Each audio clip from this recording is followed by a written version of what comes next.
Hello, welcome to the Football Social with Sky Bet. Interesting show today because we've got 3 live games to bring you. So first up, let's meet who's on the show. Starting to my right, we've got a very happy Arsenal man. They've not even started yet. It is Dave Jackson. Dave, how are you? I'm very well. I had a fantastic day yesterday. Just a fantastic day yesterday. It was beautiful yesterday. Fantastic day of football. Yeah, okay. Beautiful. And of course, remind us what game you're watching. I'm watching Arsenal against Bournemouth, coming live from the Emirates Stadium. Okay. Alongside you, James Wayne, first appearance on this season of the Football this Social. Season, yeah. Been back last season. You are wearing your beloved Man City shirt. I think it's going pretty well for City, as they always seem to do. You're watching them today. Yeah, no complaints this season. But, I mean, Wolves, tough, so we'll see. Tough game, you think? Yeah, well, maybe not this season, but historically they've been good against the top 6. So best record against the top 6 last season, Wolves. Probably why they finished 7th, though, wasn't it? Yeah. To be honest. I mean, this season's a bit different, but we'll see. Okay.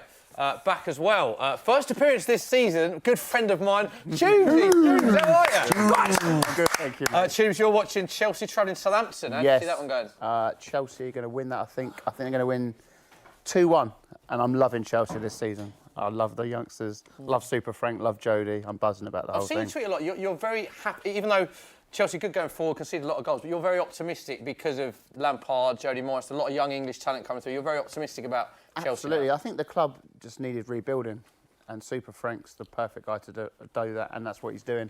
And, you know, the atmosphere at Chelsea now is like it used to be when I first went. Like, everyone's behind the team. We're not going to win the league. But with that team, we can do in 2 or 3 years' time. All the youngsters. Okay, there we go. It's very positive. And of course, we've got Doogie on social. There we go. Round of applause. Thanks, guys. Thanks, Good guys. round of applause. I feel like Doogie's got the best round of applause of anyone. Yeah, Doogie, just remind the viewers how they can get in touch with the show. Yeah, so make sure you get your questions into Soccer AM and Football Daily YouTube channel, the stream. Get them in the comment section, and I will ask the best of them to our wonderful panellists. Yes. Okay, James, you start talking about Man City. Liverpool winning again. Yeah, I know. Is this the year you're feeling it? You think that Liverpool could pick you to the title? I mean, there's that obvious thing of saying, you've got to focus on yourself. You've got to focus. But Liverpool, I mean, 8 wins out of 8. They don't look like they're going to lose any time soon. They've been fortunate in some of the things. I mean, the Sheffield United, I'm about to say Wednesday, then Sheffield United game kind of comes to mind in a bit of luck. But we had that when we were first kind of coming into the title challenges. We had that with United when they were eking out these 1-0 wins, and they were still, winning when games they kind of don't deserve to. But we've got to focus on ourselves, make sure we're doing the right things, because we were challenging on all 4 fronts before, and you can't kind of challenge for these things without a rival. So Aguero back today as well. I mean, the thing is, whenever I look at a Man City team, you look at the players that are in and out. They've just got so much depth to choose from. But it's hard to complain as a City fan about anything really, because we're so lucky in what we've actually got at the club. So I mean, the depth that we have, the fact that Phil Foden is for any other team in the league would be one of their star players, and the fact that he's kind of. We've had reports of, he's unsettled. Well, I don't think he is personally. I think he wants to be at the club. He understands that David Silva is leaving at the end of the season. This is his time to step forward. Sure. But, it's just ridiculous, our squad. From top to bottom, we're just so lucky to have everyone. David, let's concentrate on Arsenal. Pepe, big talking point, Pepe. Yes. How do you think he started Premier League? He only scored 1 goal from the penalty spot. I don't assess how he started his Well, I think the Arsenal thing is, career. whenever you come in on such a kind of heavy kind of price tag, there's always going to be a little bit of extra expectation. I thought he did okay against United. To be honest, like today, I don't kind of want him. Well, I'd absolutely love him to score, but I want him to just have a good game today. Then we can kind of build on that after the international break. But I'm actually more excited to see that he's kind of kept his faith in Saka. I thought he was arguably Arsenal's best player against United. A lot of young talent at Arsenal, isn't good. it? Nice. They've got a great youth. Yeah, they've got a great system, haven't they? and they Who kind are you of most seem excited about of all those players? Joe Willock. Joe Willock. Really? Over Saka? I think he's a wicked player. I mean, I like how, particularly actually in the game against Chelsea last season, like in the Europa League, I know he actually came on and you could see a little bit. This actually meant a lot to him, right?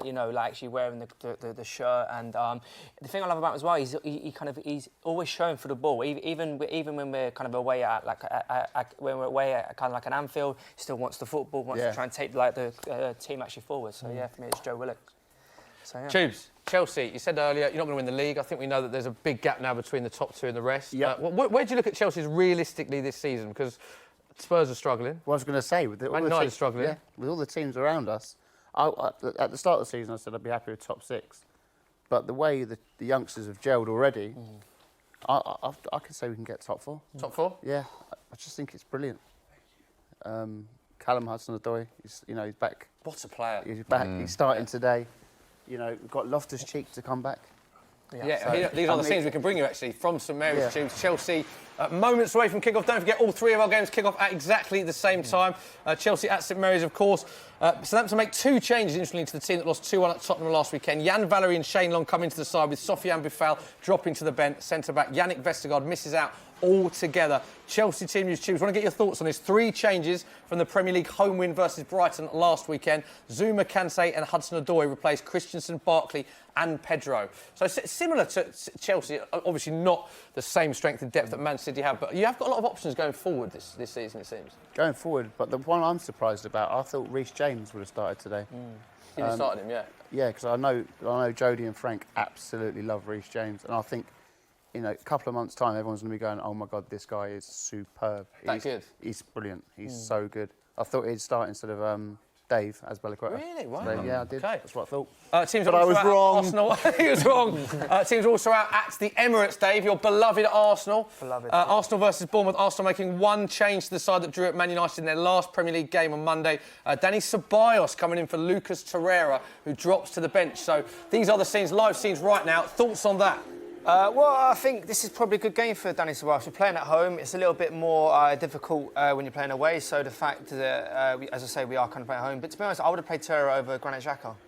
But, he's now the captain. So I guess if he's your captain, he's going to have to start, isn't he? So, what do you make of that? As I say, I don't necessarily think he's one of our best 3 midfielders, so I don't really understand it, to be honest. So you don't agree with it? It was voted by Dave, you said you wouldn't have him in your starting lineup, would you? Well, I think if everyone's fit, it'd be Guendouzi, probably Ceballos and Lucas Torreira. So then and you still want Rob Holding as your captain? I do want Rob Holding as captain because he's young, he's got the next 10, 12 years ahead of him, hopefully at the club if he carries on progressing the way that I believe he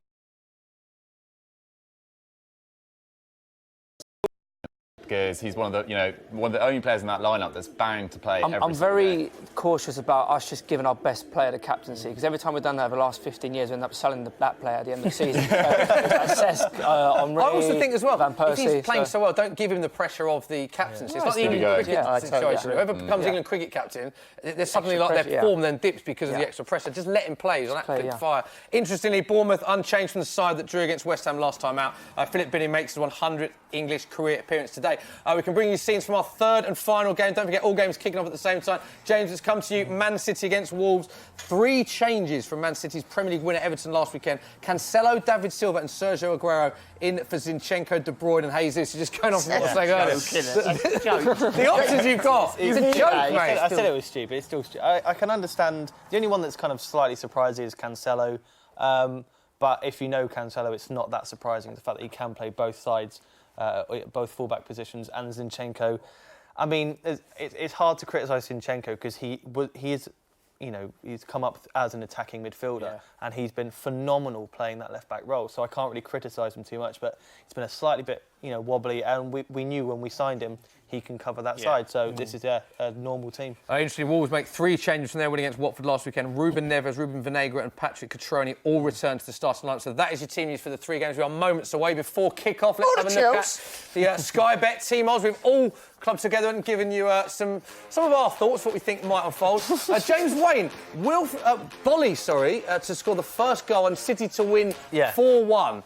950 to 1. I've definitely gone for it. It's the fact that we're not very good at defending set pieces. He's phenomenal at set pieces, and why not? OK, Dave's gone Aubameyang first goal and 3-1 Arsenal 20-1. Tubes has gone Mount anytime goal scorer in Chelsea to win. You get 13-5 with that. I've gone for Arsenal, Chelsea and Man City all to win. Don't forget, you must be 18 plus. Full terms and conditions apply. All odds are live and subject to change. Please gamble responsibly. James Wayne, let's go to Social Corner. As our game's kicked off, let's take the first question from the stream. Yeah, first question is from It's Raining Men, and it's about yesterday's game between Liverpool and Leicester. So they want to know James Wayne's opinion on the penalty given to Mane and whether that's just a sign of things going Liverpool's way this season. Yeah, I actually thought it was a penalty. Did you? It was soft, wasn't it? No, but when you look at it in the replays that have gone around Twitter, the slow-mo doesn't make it look good at all.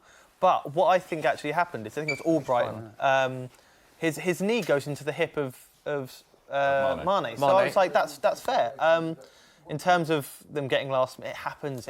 If you're in a attacking team, if it happened to City, I'd be happy. So, it's one of them as well. When it goes to VAR, that they're not likely to overturn it because it's has to be a subjective, clear and obvious error. It could be given. It couldn't. We'll carry on with that chat in a minute. Tubes, first real attack of the day. After about 12 seconds. What happened? Nathan Redmond, about 20 yards out, absolute bullet, just over the bar.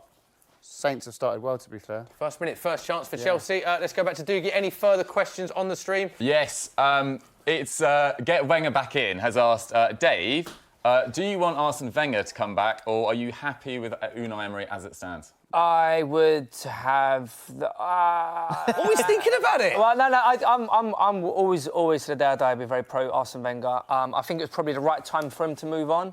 Whether or not Unai is the right man to take us forward, that's a different question. Do you think he is? Yeah. I think it needs to be given at least to the end of the season. So we'll kind of see we'll kind of see where we are there. But I think he has to, at the minimum, get Champions League football on our league position alone. Forget Europa League this time. Like we need to be at least finishing within the top 4. Can you finish top 4? Do you think? Definitely. Like I think once It's gettable, isn't it? This year? 100%. And I think the thing is, once we get Kieran Tierney and Hector Bellerin back fully fit, we should have some natural balance to our team again. And Arsenal on the attack. Pepe, go on, son. Go on, David, stick with you. Oh, I can't really see. The screen's been cut off. Guendouzi!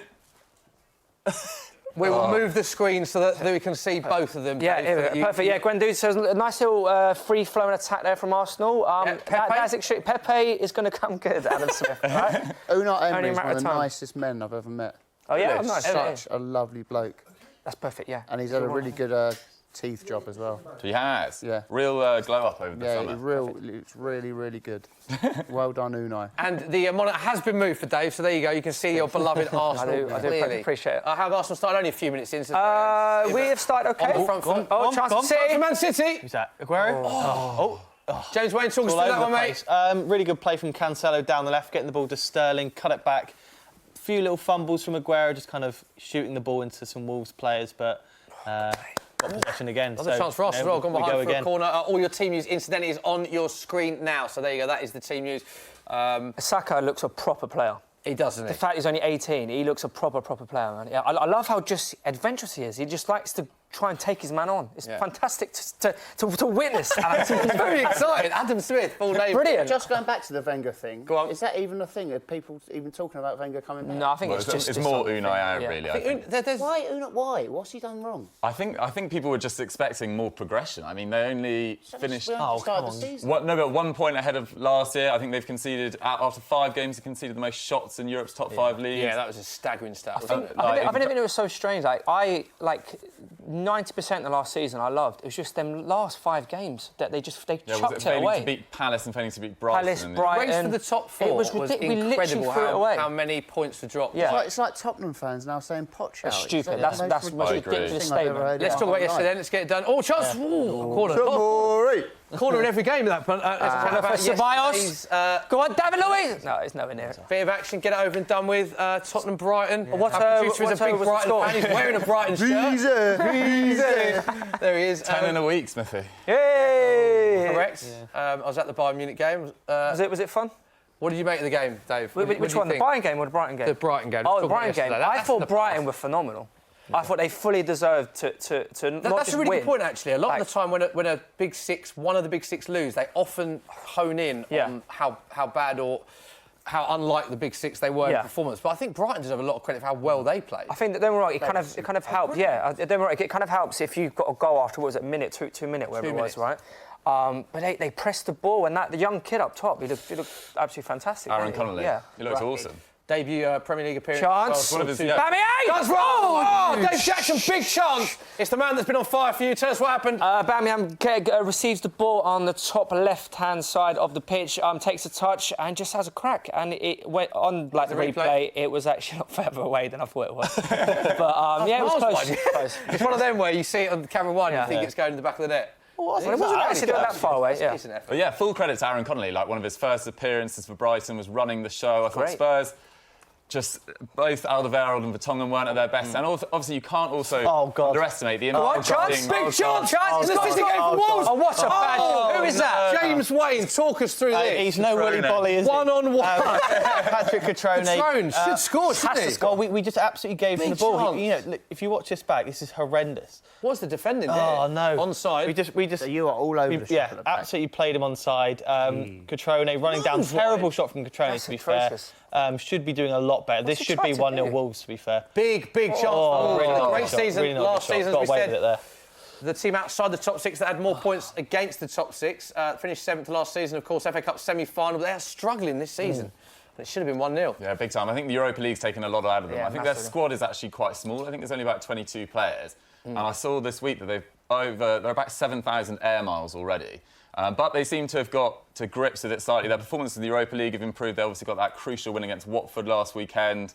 I'm not ruling a shock out of this game, actually. Yeah, and they got Bolly a did draw score last midweek year. as well, although we laughed at the game tonight. He did score. Lovely little finish that, wasn't it? Yeah, Cultured no, little finish. took it really nicely. The fact the ball stopped right at his feet, I was quite impressed from a centre back doing something. But looking at that, defensively, there's a lot of talk about Man City defensively. You've got injuries, of course. for areas two huge injuries. It's not didn't not replace ideal. Vincent Kompany as well. Yeah. Is that a concern for you this season? We should. If there's any concern.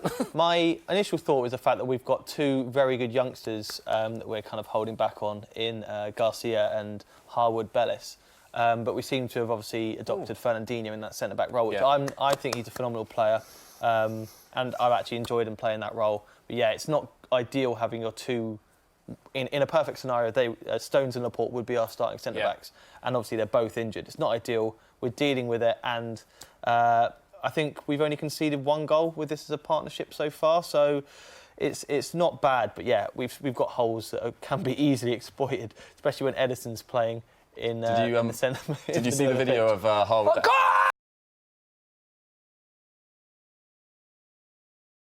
What an absolute bargain. Susie, former champion, Louise. Scores for Arsenal. Dave Jackson, talk us through the goal. I believe it was Granit Xhaka on the corner. It was like a corner. Ball whipped in. David Luiz got up higher. It's like a salmon. Swooped.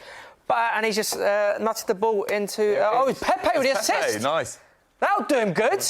That is in slow motion, didn't it? I'll be honest, that is atrocious defending from Bournemouth. But we will take it. We will take it. That is a good header. That's got to annoy Eddie Howe as well, because he came out this morning and said, one thing we can't do is concede early. Yes, That's exactly what they've done. Go on, David. It's like it's happened to Willian here. Going back to Tottenham, Smithy. Go on. What do you make? No, I'm not going to wind you up because I do that the rest of my life. But he does. What do you make of the Spurs fans saying Poch out? Well, it's interesting you say that because absolutely. I've been the last two games I went to, the Southampton game on the weekend, 2 in a week, and then midweek against Bayern. None of the Spurs people that I know in the stadium want Poch out. And even at the game yesterday, they were chanting his magic, at 1-0 down. The whole away end was chanting that. So I do think there is a perception on social media, the hashtag Poch out, there's a lot of non-Spurs fans that are tweeting that. Well, I think there's a tiny minority. There's a hashtag Poch out, it means it's coming from... But it's not all Tottenham fans. I think a lot of that, a lot of phone-ins and stuff, there's not always Tottenham fans there's a massive majority of Spurs fans. I mean, I don't personally know any Tottenham fans that want Pochettino out. I personally think we'd be crazy to even think that as a mindset. Even the suggestion of it is... It's stupid. Yeah. It's madness. But Twitter... The Champions League final. Football Twitter always shows the worst of every fan base, in my opinion, anyway. Yeah, true, but there's something that happened there. Yeah, They've definitely. obviously said it. There's something... I've heard radio phone-ins and they're going, it's just time for him to go now. I'm like... Yeah, I'm just saying, from my experience, I don't know any Tottenham fan that actively wants Pochettino out.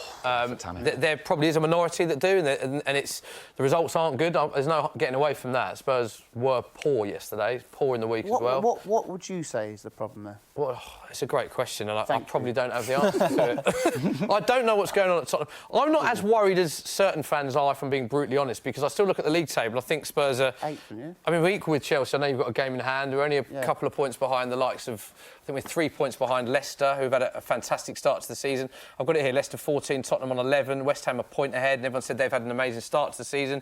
Chelsea equal on points with the game in hand. So I don't think there's massive problems at Spurs.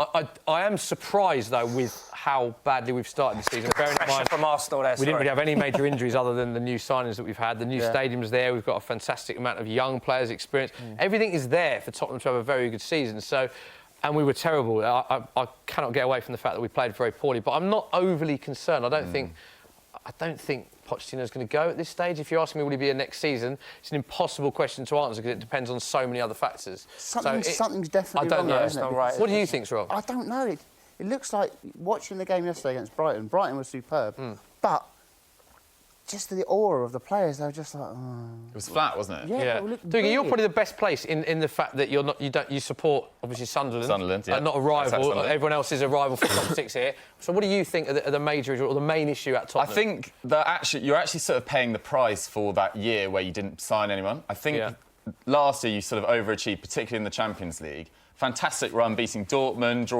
going through away goals against City, beating Ajax. But you only really played well in that 45 minutes against Ajax, the last 45. Yeah. Did well in the final. And then Christian Eriksen declaring he wanted to leave. If I was Levy, at that stage, I would have sold him earlier in the summer because you're going to lose him for free next year now.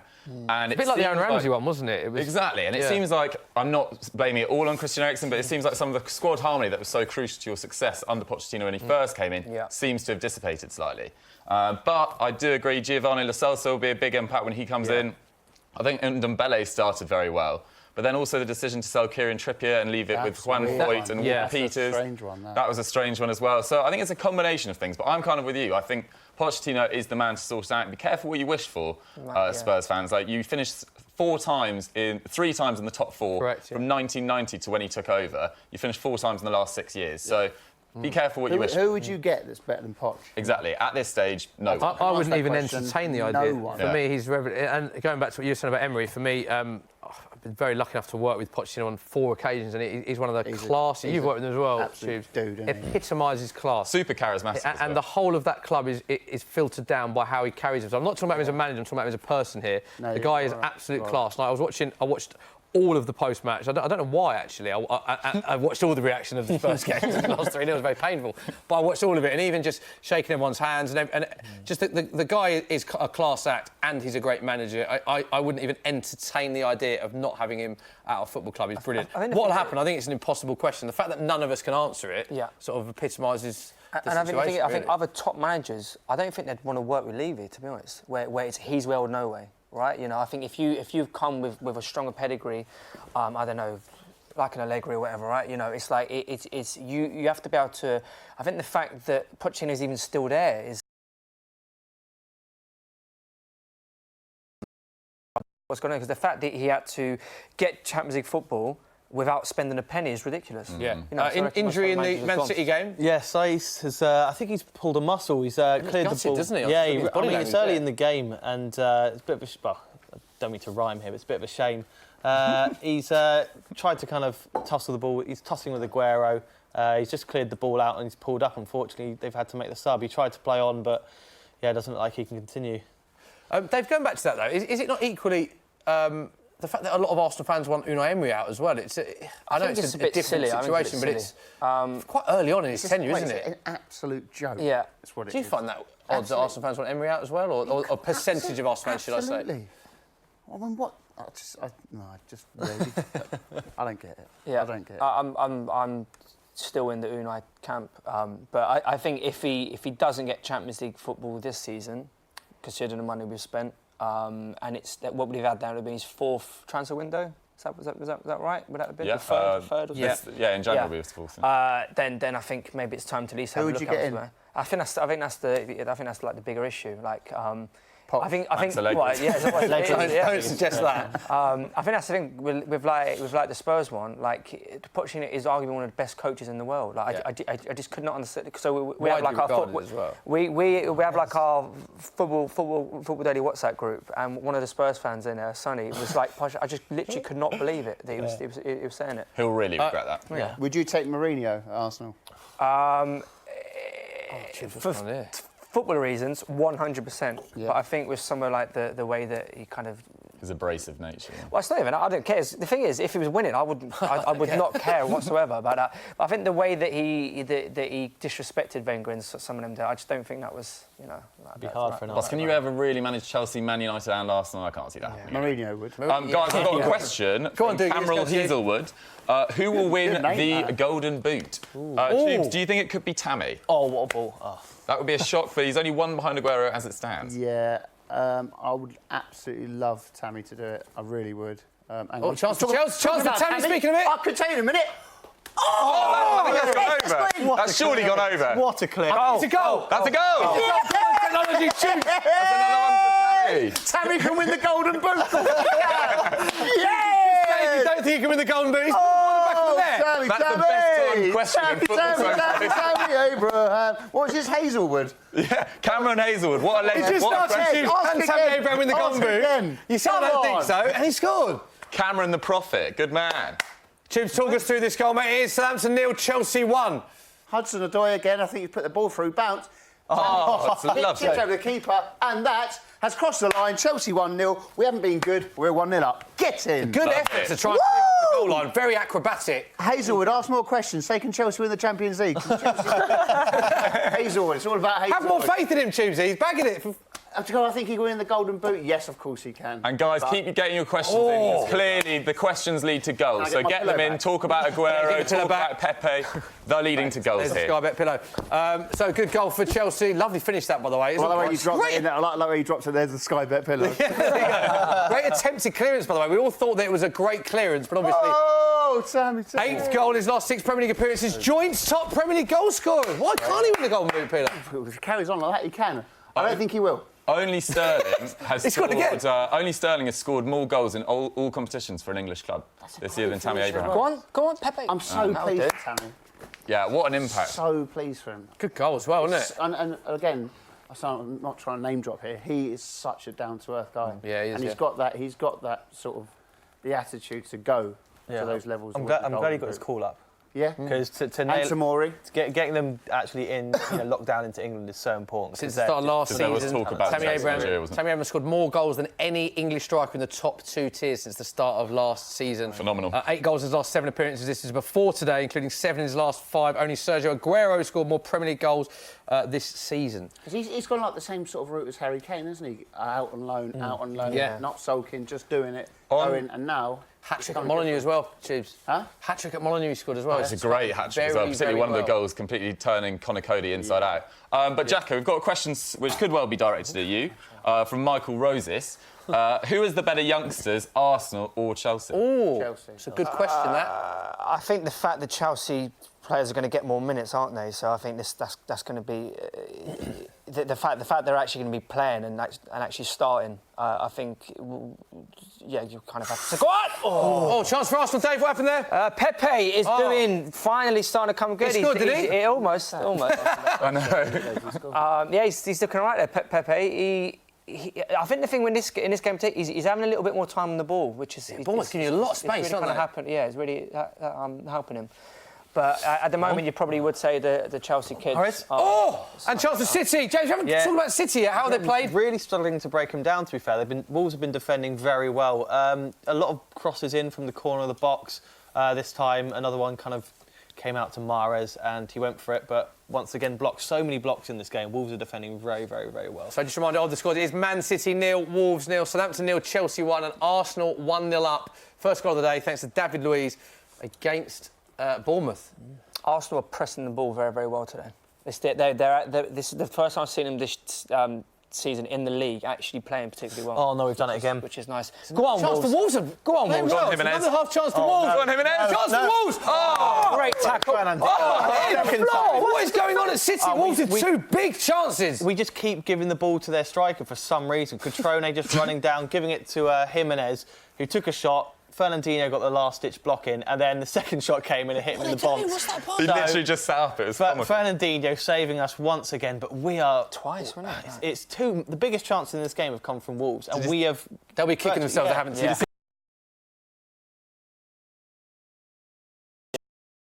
I love that. The second block from Mark. I don't think you knew a lot about no it. clue. Hit him straight. in the face. James, Ratley Wizard has asked. Some great names on the Tuesday, aren't there? What do you think will be the difference maker between City and Liverpool in the table come the end of the year? That defence of Man City's. Yeah, I mean, Sorry, that's not my question. if an injury comes in for Liverpool, they will drop off in a similar way that we have. It's just about. I mean, it's two. Last year's title race was so fierce. And I think this year's is going to be the same again. I just think it's going to be those small margins, those 2-2s against Tottenham when you've got however many shots in, they've got 2 shots on target, yet they score 2 goals. It's just going to, I think it's just going to be one of those Premier League seasons where the tiniest of margins will win it.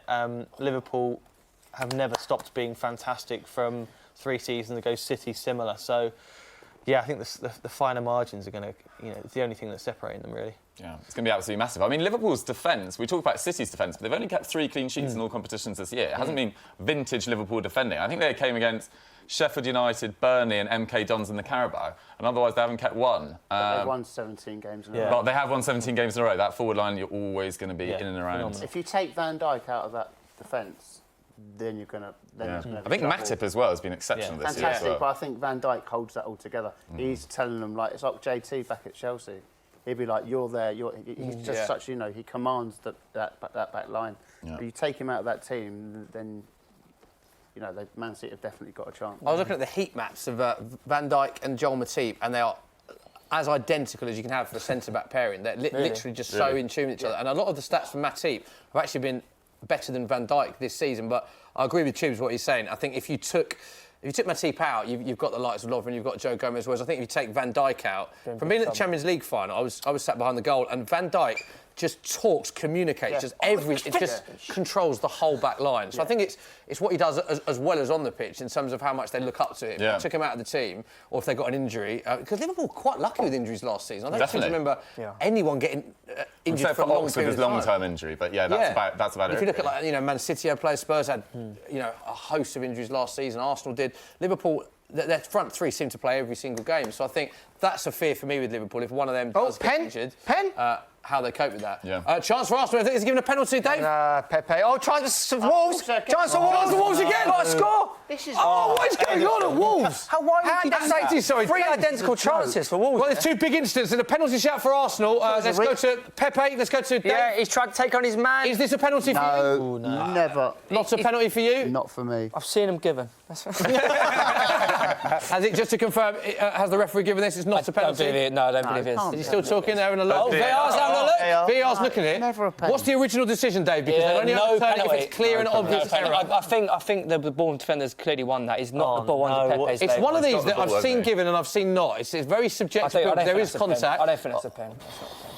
The referee hasn't given it. It's gone to VAR as the penalty does. It's not been given, and it is a corner to Arsenal. Dave, let's stick with you for the corner. Chance back. Who's going in? Thank you, Dave. Great analysis. Oh, my bet's coming. Mason Mount! Judy, remind us of your bet and tell us what's happened. Mason Mount. Yes! What a goal! And your bet, Tubes, was... Go on, Super Frank, what? What was your bet? Remind us. Chelsea to win and Mason Mount to score. It's coming good. Here's the replay. Talk us to all. Southampton will not want to see this back. Well, it's not a bad kick. It's not a bad kick. Alonso with a great header. Oh, what has your man done there?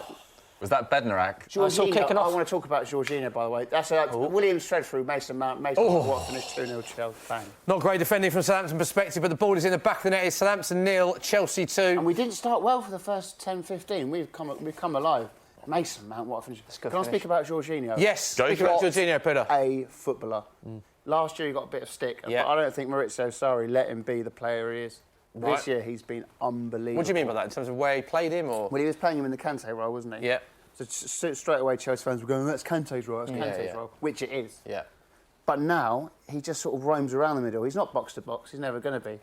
But he's he just commands the middle of the pitch. And he's another one we were talking about. He's like Van Dijk. He's like, you're there, get there, and he just commands the game. He's brilliant. I agree with you. I think he's one of the most underrated players in the Premier League and really come into his own this year. And it's great to see because he got such a hard time last year. He was used as almost the Sarri scapegoat at times. Yeah, it wasn't. Some Chelsea fans booed him off. Can we just talk about what happened in the City game? What happened there, Jay? Yeah, that was the Jimenez. We got a replay just then of the Jimenez attempt a few minutes ago, and they're trying to see if it was a penalty or not. I don't think so at all. Jimenez slows down, meaning that Fernandinho's body and his come together. But I mean, he's kind of dived forward, landed on Ederson extremely dramatically. Yeah, so it is a word, making sure. I kept on saying dramatically in previous videos. I was like, that is definitely not a word. But yeah, I mean, if Jimenez had actually seen that Ederson was coming towards him and chipped him over, it would have been an easy goal for him. But he's obviously played for the penalty, annoyingly, because he's a fantastic player. And they're kind of trying to review it and see if it is a penalty, but clearly not. We've got to talk about Man City because they have not started well. No, Wolves could be 2-3-0 up. Yeah, those chances. Defensive problems again. Those chances have really given Wolves confidence, and they've actually dominated a bit of the ball recently.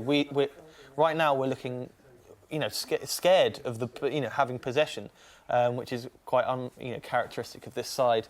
We're not creating many chances. Last 5 minutes, I don't think I've seen us, apart from a big ball to Aguero, actually attack. A bit worrying. I don't know what time it is right now in terms of the game, but we need to sort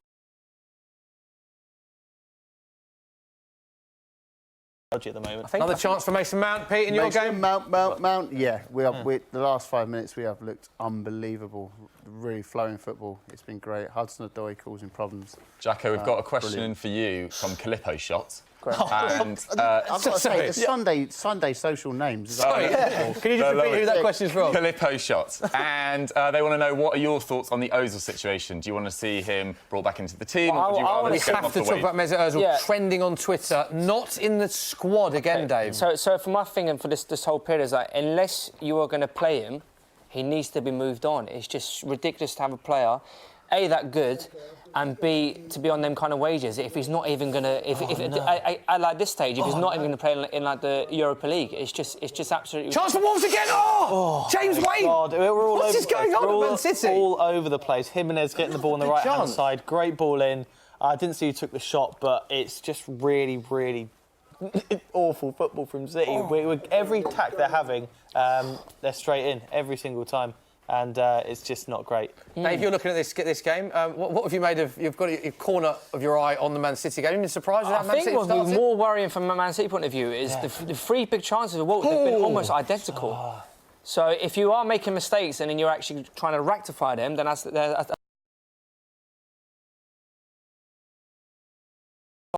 the Wolves' attack would have been a bit more clinical. They could have easily been two kind of goals up here. Yeah, there's no one commanding our defence, which is the worst thing. You've got Fernandinho, who it's happening every time. We're losing the ball, and there's nobody. The communication between the two centre backs just aren't there right now.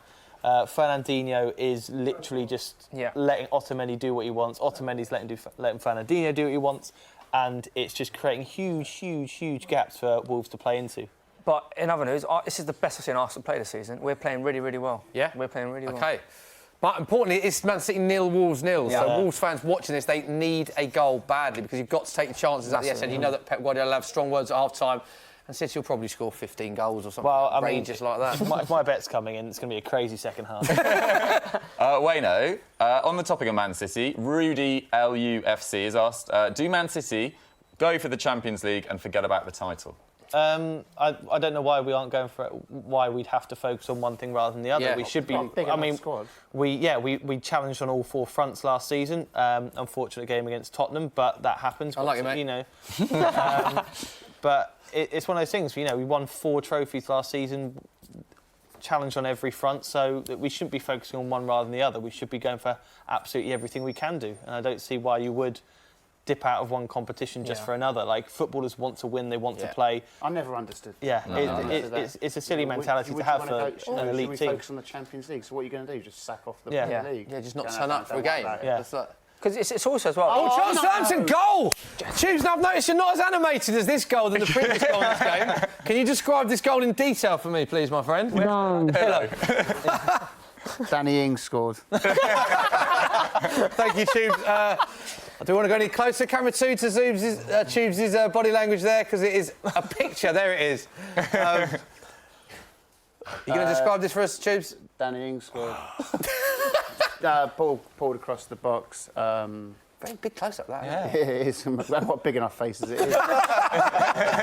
There we go. Good finish from Danny Ings, to be fair. The ball's come across, he slid in from about 5 yards out and stuck it in. It's great feet from Is it Valeri in the build-up, yeah.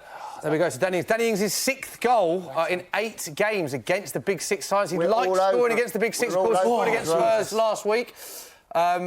So it is Southampton 1, Chelsea 2. Interesting game, that. Doogie, you've got a question for us? Yes, I do. I swallow come Aka Aryan Dawish has asked. I'm not even joking. I'm not even joking. They've asked, is Aubameyang the best striker? Aubameyang, Okay. best striker in the Premier League? Jacko. On current form. Yeah, I think I'd he's. say I think he's just amazing. I don't understand how he's actually playing for us. He's so much better than. So the you rest think, of the as an players. Arsenal fan, he's too good to play for Arsenal? No, I'm not saying that. Kind of, I was saying that. But no, what it is, I think he is so much better in his position. So, Tubes, Southampton again. Yep. Nathan Redmond is biting his hand. He knows he had a half chance, I'll call that. Good ball over the top from a free kick, and he's just peeled off Zuma. He pulled that. Yeah.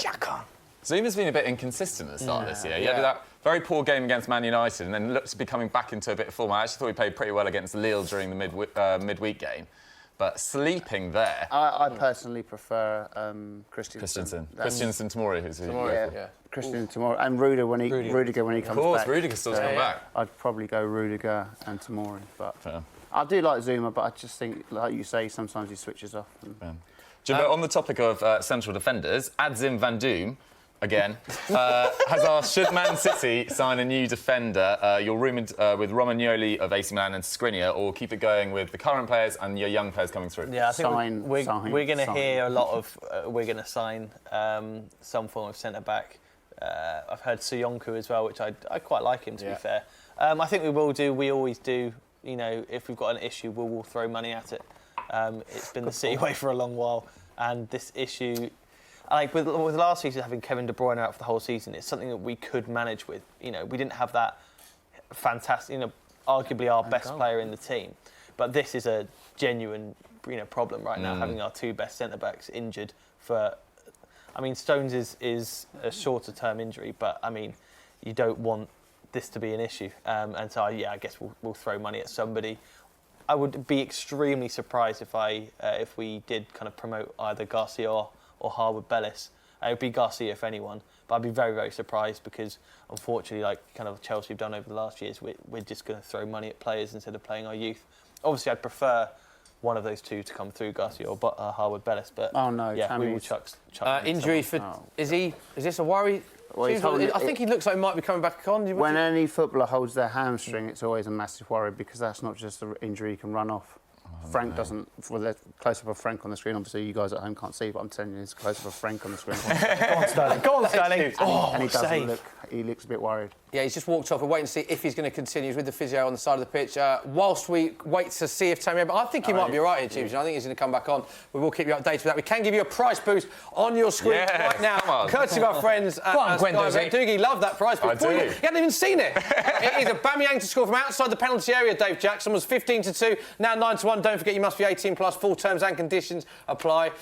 Get on it. What bet? Responsibly. Come on, Dave, thoughts on that price boost? That is one of the best price boosts you have ever given us. That is unbelievable. It's definitely worth at least a tenner, I would say. OK, but gamble responsibly. Gamble responsibly, when a fun stop. Yeah, well done, well said. Nice. Tammy is back on, Tubes. Good, thanks. So there we go. Yeah, so happy days. nothing to worry about as things stand. Southampton just sort of easing the way back into it. It's a great game, this. It is a great game. It's end-to-end. It started really poorly, but it's a fantastic game. And they seem to be getting on top, so it's not that fantastic. Get a load of this from the Grim Reaper in the comments section. Surely. What top 6 manager will get sacked first? Top 6. I think it's probably going to be Ollie. We're thinking Ollie. Ollie. Yeah. Especially considering... No, this is just a No, bit... there's no way they'll sack Pochettino. No. Because at the very least, David Levy, whatever his name is, he'll want some compensation. Oh, wow. There's no way they'll sack him. I agree that Ollie's probably the closest, but I'm not sure they will. I think Ed Woodward said at the start of the year the team in transition. He's had a lot of injuries to contend with this year as well. Martial, Pogba's been out for long stages. He obviously lost Sanchez and Lukaku at the back end of the transfer window. They didn't replace him. I think they're fully behind him just getting a top 4 this year. I think they'd be totally happy with that. But if it looks like top 4 is completely impossible, then I think they might make it. Do you know what's interesting, Diggy? We were chatting about Spurs fans and Pochettino, Arsenal fans and Emery. There's also a bit of a split with United fans and Ollie now. I've seen since recent results. Definitely. So it's quite interesting that there's a few managers amongst that top 6 that you look at. So it's an interesting question that's raised by the Grim Reaper. The Grim Reaper. Good old Grim Reaper. The Lord of Death. It's a massive game live on Sky, of course. Newcastle against Man United. Huge game. I don't know who needs to win that more, actually. Steve Bruce or Ole Gunnar Solskjaer. United have to. I mean, it's... Yeah. I actually fancy Newcastle against Leicester. Yeah. I mean, the capitulation at Leicester City from Newcastle last week was atrocious. And if they have another similar style result to that against Man United, then Steve Bruce will be the most under-pressure manager in the Premier League. But I'd actually right now say Ole Gunnar Solskjaer needs it. I thought they were, again, really poor in midweek against AZ Alkmaar, who aren't the best side. I think they're third in the Eredivisie. Didn't have a shot on target. But why the current state of Man United, for me, is why are they putting a weakened team out? Go on, that's better. Yeah, get a win, get some momentum. Get the momentum. Any competition just for confidence. The confidence. I didn't understand that. They didn't have a shot on target. Chance for City, edge of the box. James, let's go to you here. If this is Cancelo, I think he's too scared to hit the ball with his left foot. God. Yeah, just a really good ball through to, I think it was Cancelo. Yeah. He looked terrified to cross the ball in on his left. Came back in, wasted the opportunity because we were overloading. And we should talk about him because we haven't spoken about him. We haven't spoken about him much on the Football Social this season. No, as a signing, I know we haven't seen a great delivery, but what are your thoughts on him? Very, very happy. I'm surprised Juventus let him go in the first place. I mean, Danilo was a good servant to the club. I really enjoyed him. I thought he got a lot of flack unnecessarily. Yeah. And, wish him well when he's at Juventus. Unfortunately, I think he's injured now. So obviously not having the best of times over there. But to get Cancelo is a massive upgrade. And I'm just really confused why Juventus would let him go in the first place. Very, very happy to have him. Can obviously play both sides full back. But did look terrified to cross the ball with his left there, so that's slightly worrying from my point of view. It was a bit strange, though, that Pep was like, we didn't have the money to reinvest in a company replacement, but yet you decided to swap a perfectly able Danilo for Cancelo to basically play right-back backup, effectively, unless Cancelo's going to take Walker's place in the coming over the course of the season. But I would have definitely signed another centre-back, especially with Stones towards the back end of last year, was looking, lost a bit of form. I'm not saying by any means he's done or anything, but definitely when he comes back into the side, he's going to have to hit the ground running. Better. He's under pressure at England and Man City. Much better spell for Man City. Another chance, James. We'll stick with you for this. It's just a bit of the same. Joy down that left, isn't it? Yeah. It's very similar to the last chance. I mean, we are getting the balls into the box, but it's just obviously we're quite a short side, so no one's on the end to receive it when you compare it to the back line of Wolves. Mahrez taking the ball towards Wolves, pass it on to the left. David Silva's free, just tries to get the ball in, no one's there. It's just happened a lot this game, and we need that kind of intricacy in passing outside the box. We haven't seen this game, and it would be nice. I think that's the only way we can break them down, because at the moment Wolves look quite comfortable. Speaking of Man City this week as well, we can't not talk about Man City and not talk about the man I just saw in the corner mile there, David Silva. Tube's fastest ever Premier League player to get to 200 wins, David Silva. Where does he rank for you in terms of, if we're comparing him to some of the midfield greats? I know he's a Lampard fan. He's a Premier League great. Fact. Where do you put him amongst them? The best midfield. Oh, hang on. Sorry. There we go. Of all time in the Premier League, top 5, along with Gerrard, Lampard, Scholes. He's brilliant. It's tough to say who's. I always find it's a tough question to say who's the best of the lot because. But I always felt for years David Silva was a player that was admired but was never put in that category. Do you know what I mean? Like that? And it's only recently that people are starting talking about it. There's no doubt he's in that top bracket. Yeah, phenomenal record. Unbelievable. 4 Premier League titles, been crucial in every single one of them. I think he's contributed over 20 goals in the last 4 years. Goals and assists, that is. A remarkable level of consistency, and also for a guy who's not always been fully. Oh my days, what a strike! Me and my little pillow. Go on then. Yes. Kante deflected goal, 3-1. Southampton 1, Chelsea 3. Big goal. Awesome going forward. Here's a replay, mate. Talk us through it. Jorginho again with a pinpoint pass out to Alonso, who's played well last few games.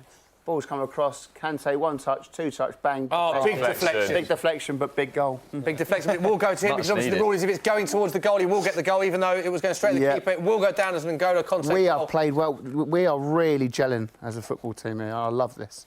Super Frank.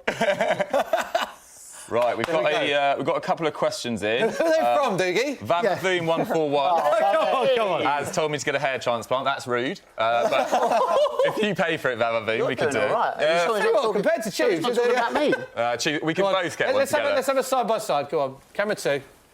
There we go. Vote in the comments. Vote in the Who poll. needs it more? Dens292 has asked though, who's the better better Liverpool front three? Salah, Mane and Firmino, or Sterling, Suarez and Sturridge from back when? 2013-14. What do you guys think on that? Great question. I think it's City just one.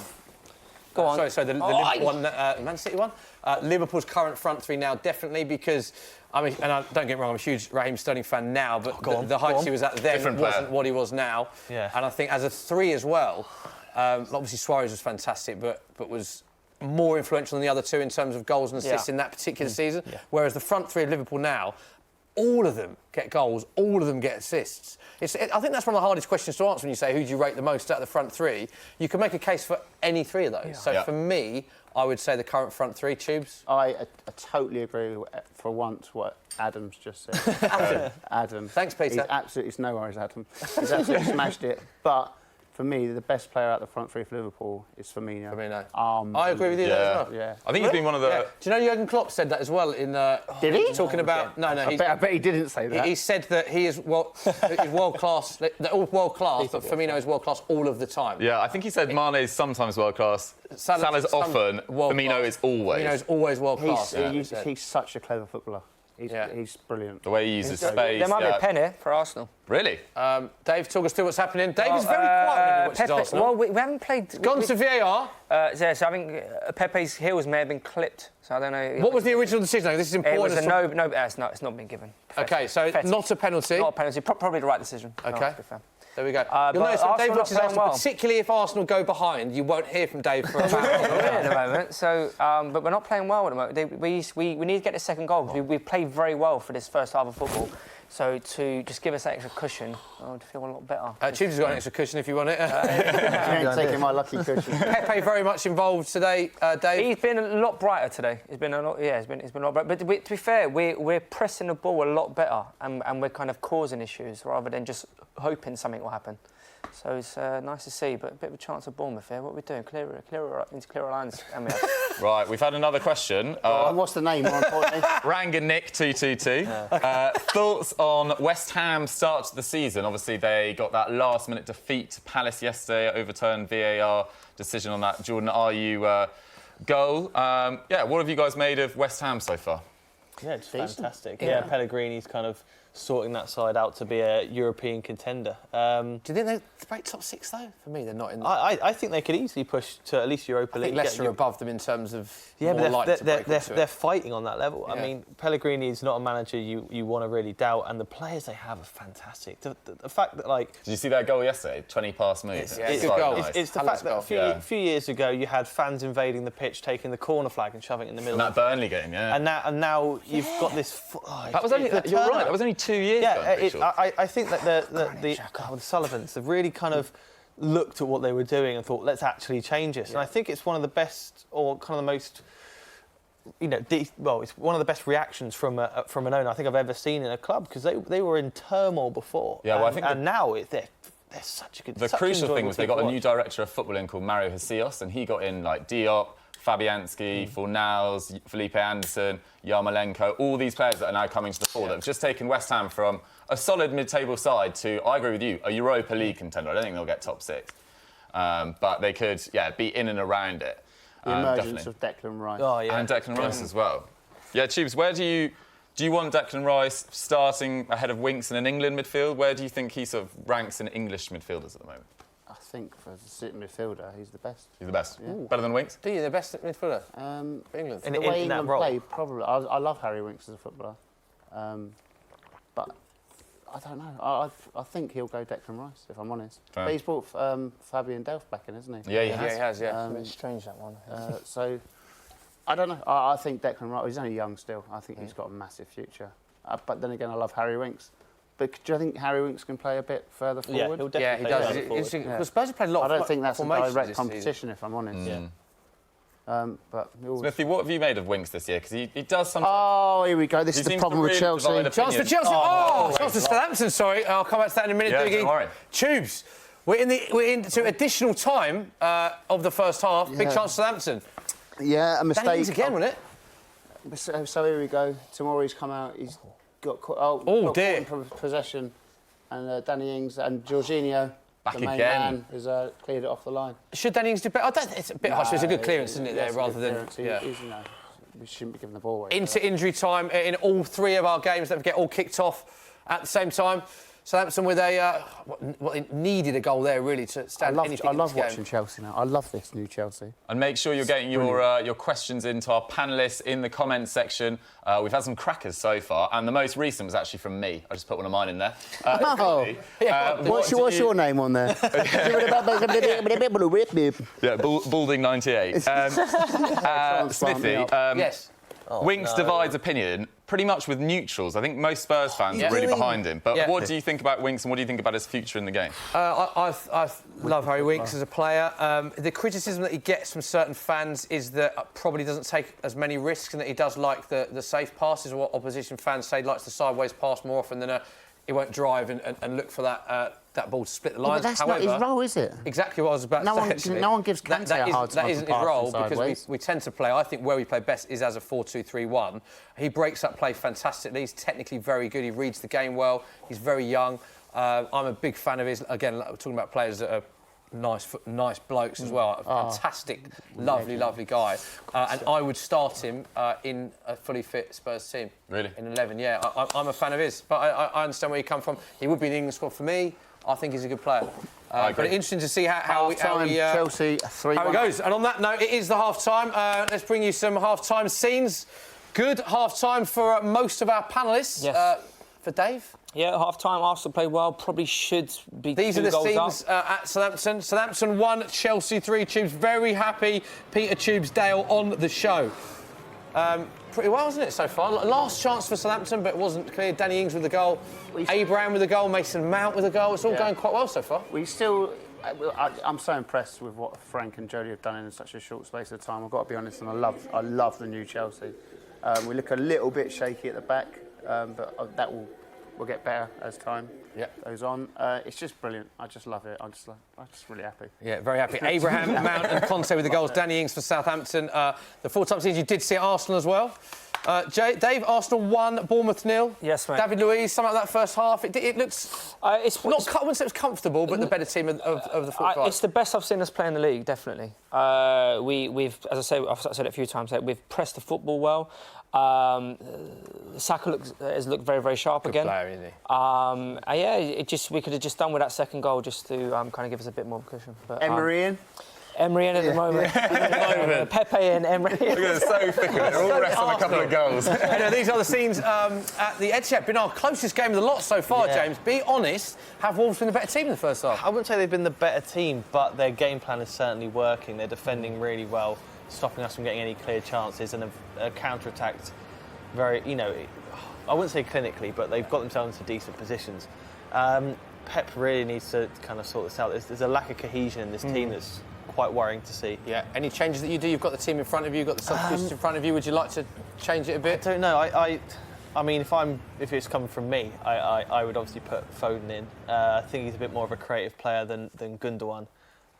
But it's in the middle that we're lacking. So usually you see Pep making his changes 10 minutes after half-time. You never actually see him make a change at half-time. He'll probably stick with Gundogan and then give it a few minutes. Give it 10 minutes, see how it unfolds. Obviously, Kevin De Bruyne is injured, so probably Foden in for me, but probably won't happen. Let's remind us of our group bets as well. We did all have it's currently James Wayne. We all laughed at him. Body first goal scored 4-1 City. To be fair, that is still on. Still on. Needs an unbelievable second half. 950 to 1 you can get with Sky Bet. Dave has gone Aubameyang first goal and 3-1 Arsenal. That cannot happen, Dave. No, I still think we'll win 3-1 though. Tubes has gone Mount anytime goal scoring Chelsea to win. That is a live, Tubes. 13-5. 13-5. So was that 2.5 to 1? on? 13 to 5 it is, exactly as it's written there. No, so you put. So hang on, let me work it out. Okay. So you put what, 13 quid on? No, tell me how it works. You put 5 on. To win 13. Well, you get 18 back, don't you? Because you get your stake back as well. So I've slowed this down 13 to right 5. down, haven't I? Maths wasn't your strong point, was it? Maths wasn't your strong point. Well, let's make it easy. Well, That's let's cool. 2.5 to 1. Also, let's 13 not forget to that I 5. said Arsenal, Chelsea and Man City to win, which is also very much alive, following on from my correct score prediction last week. Yeah, but that's not exactly a very courageous bet, is it? It's still alive. Don't forget, you must be 18 plus. Terms and conditions apply. Do bet responsibly, Dave Jackson. Always. Yeah. Make sure you read the terms and conditions. 13 to 5. What is it? Very good. Have you done that bit? Do we take a quick question, Doogie? Yeah, let's do it. Harry Harvey, first regular name we've had. Which 3 teams will get relegated? I never last answer this. It's always a No. negative question. Fair. OK, I'll just say that yesterday, Norwich did not play well. Yeah. I thought their defending against Villa was not good enough, but it seems like those 10, 11 injuries have finally caught up with them. But that was not a good performance, especially it's only been a month since they beat City fair and square in that amazing performance. But did not look good against Villa. I'm not going to say they're going to go down. But yeah, maybe we'll move on. Can I just say that was a brilliant answer, wasn't it? And can I say, looking on the screen, you don't need a hair transplant. Oh, I don't know. You've got a strong old line there. We'll see. Get voting in the comments. Just got a close-up of you there, just as you moved it away from that. There is the colour. Another angle as well. Yeah, that's. There we go. In fact, that's a phenomenal angle. That's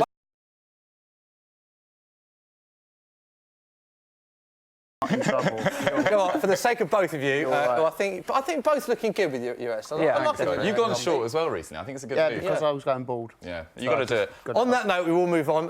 Big game after this as well for both Massive game. teams, Dave. Yeah, Jackson. I actually fancy Newcastle to get something there. It is Newcastle against Man United. That is live on Sky. He doesn't need a hair transplant, which is good. Sadly doesn't. Newcastle against Man United live on Sky, of course. So Patrick Davison caught up with Steve Bruce ahead of the game. Here's what he had to say. How tough is it, and do you feel like the people who sit in these seats now are on your side? Well, I think the only way you can... Listen, I've said it from day one that I'm not going to be everybody's cup of tea. And the big disappointment was Rafa was adored by all. And he's a very, very talented manager. There's no disputing that. And in some people's eyes, that wasn't the right choice for them. As I've said many times, the only way I can really, really win them over is by getting results. And the first 6 or 7 we knew was going to be difficult with the fixtures we had, but we certainly get a few results. Listen, in my career, the one thing that you remember more than successes is the bad times. I remember playing in the Nou Camp one day. I had a nightmare. I got beat 4-0. Stays with me more than playing well in a cup final. You know, it's ones. Was that Leicester game one of those moments, though? Yeah, of course. I've only been beaten 5 a couple of times, I think, previous. Now, nobody wants to be beaten 5-0 in that manner. However, we've seen the great managers being beaten heavily in the midweek. You know, it happens. If you're going to manage, you're going to take a beating now and again. And like it all in management, it's how you respond. How do you now regroup, refocus the players and get them back to making a response? And I think that's vitally important. And what is the answer to that? How do you refocus them? How do you get them right? Look, as I said, now is it all the time with what's been said is being said. Now you dust yourself down, have a bit of pride about you, and make sure that you try and turn it round and make up for the performance which last week wasn't acceptable. How do you think you've done so far with what you've got, with a really tricky set of circumstances? Listen, we've had a difficult start in terms of who we've played against. But do you look at it and think, I don't think anyone could have done more? Do you think? Well, now, you don't want to be beaten 5, that's for sure. But there's been in games where we've been, we were excellent at Tottenham a few weeks ago, and we played well against Leicester and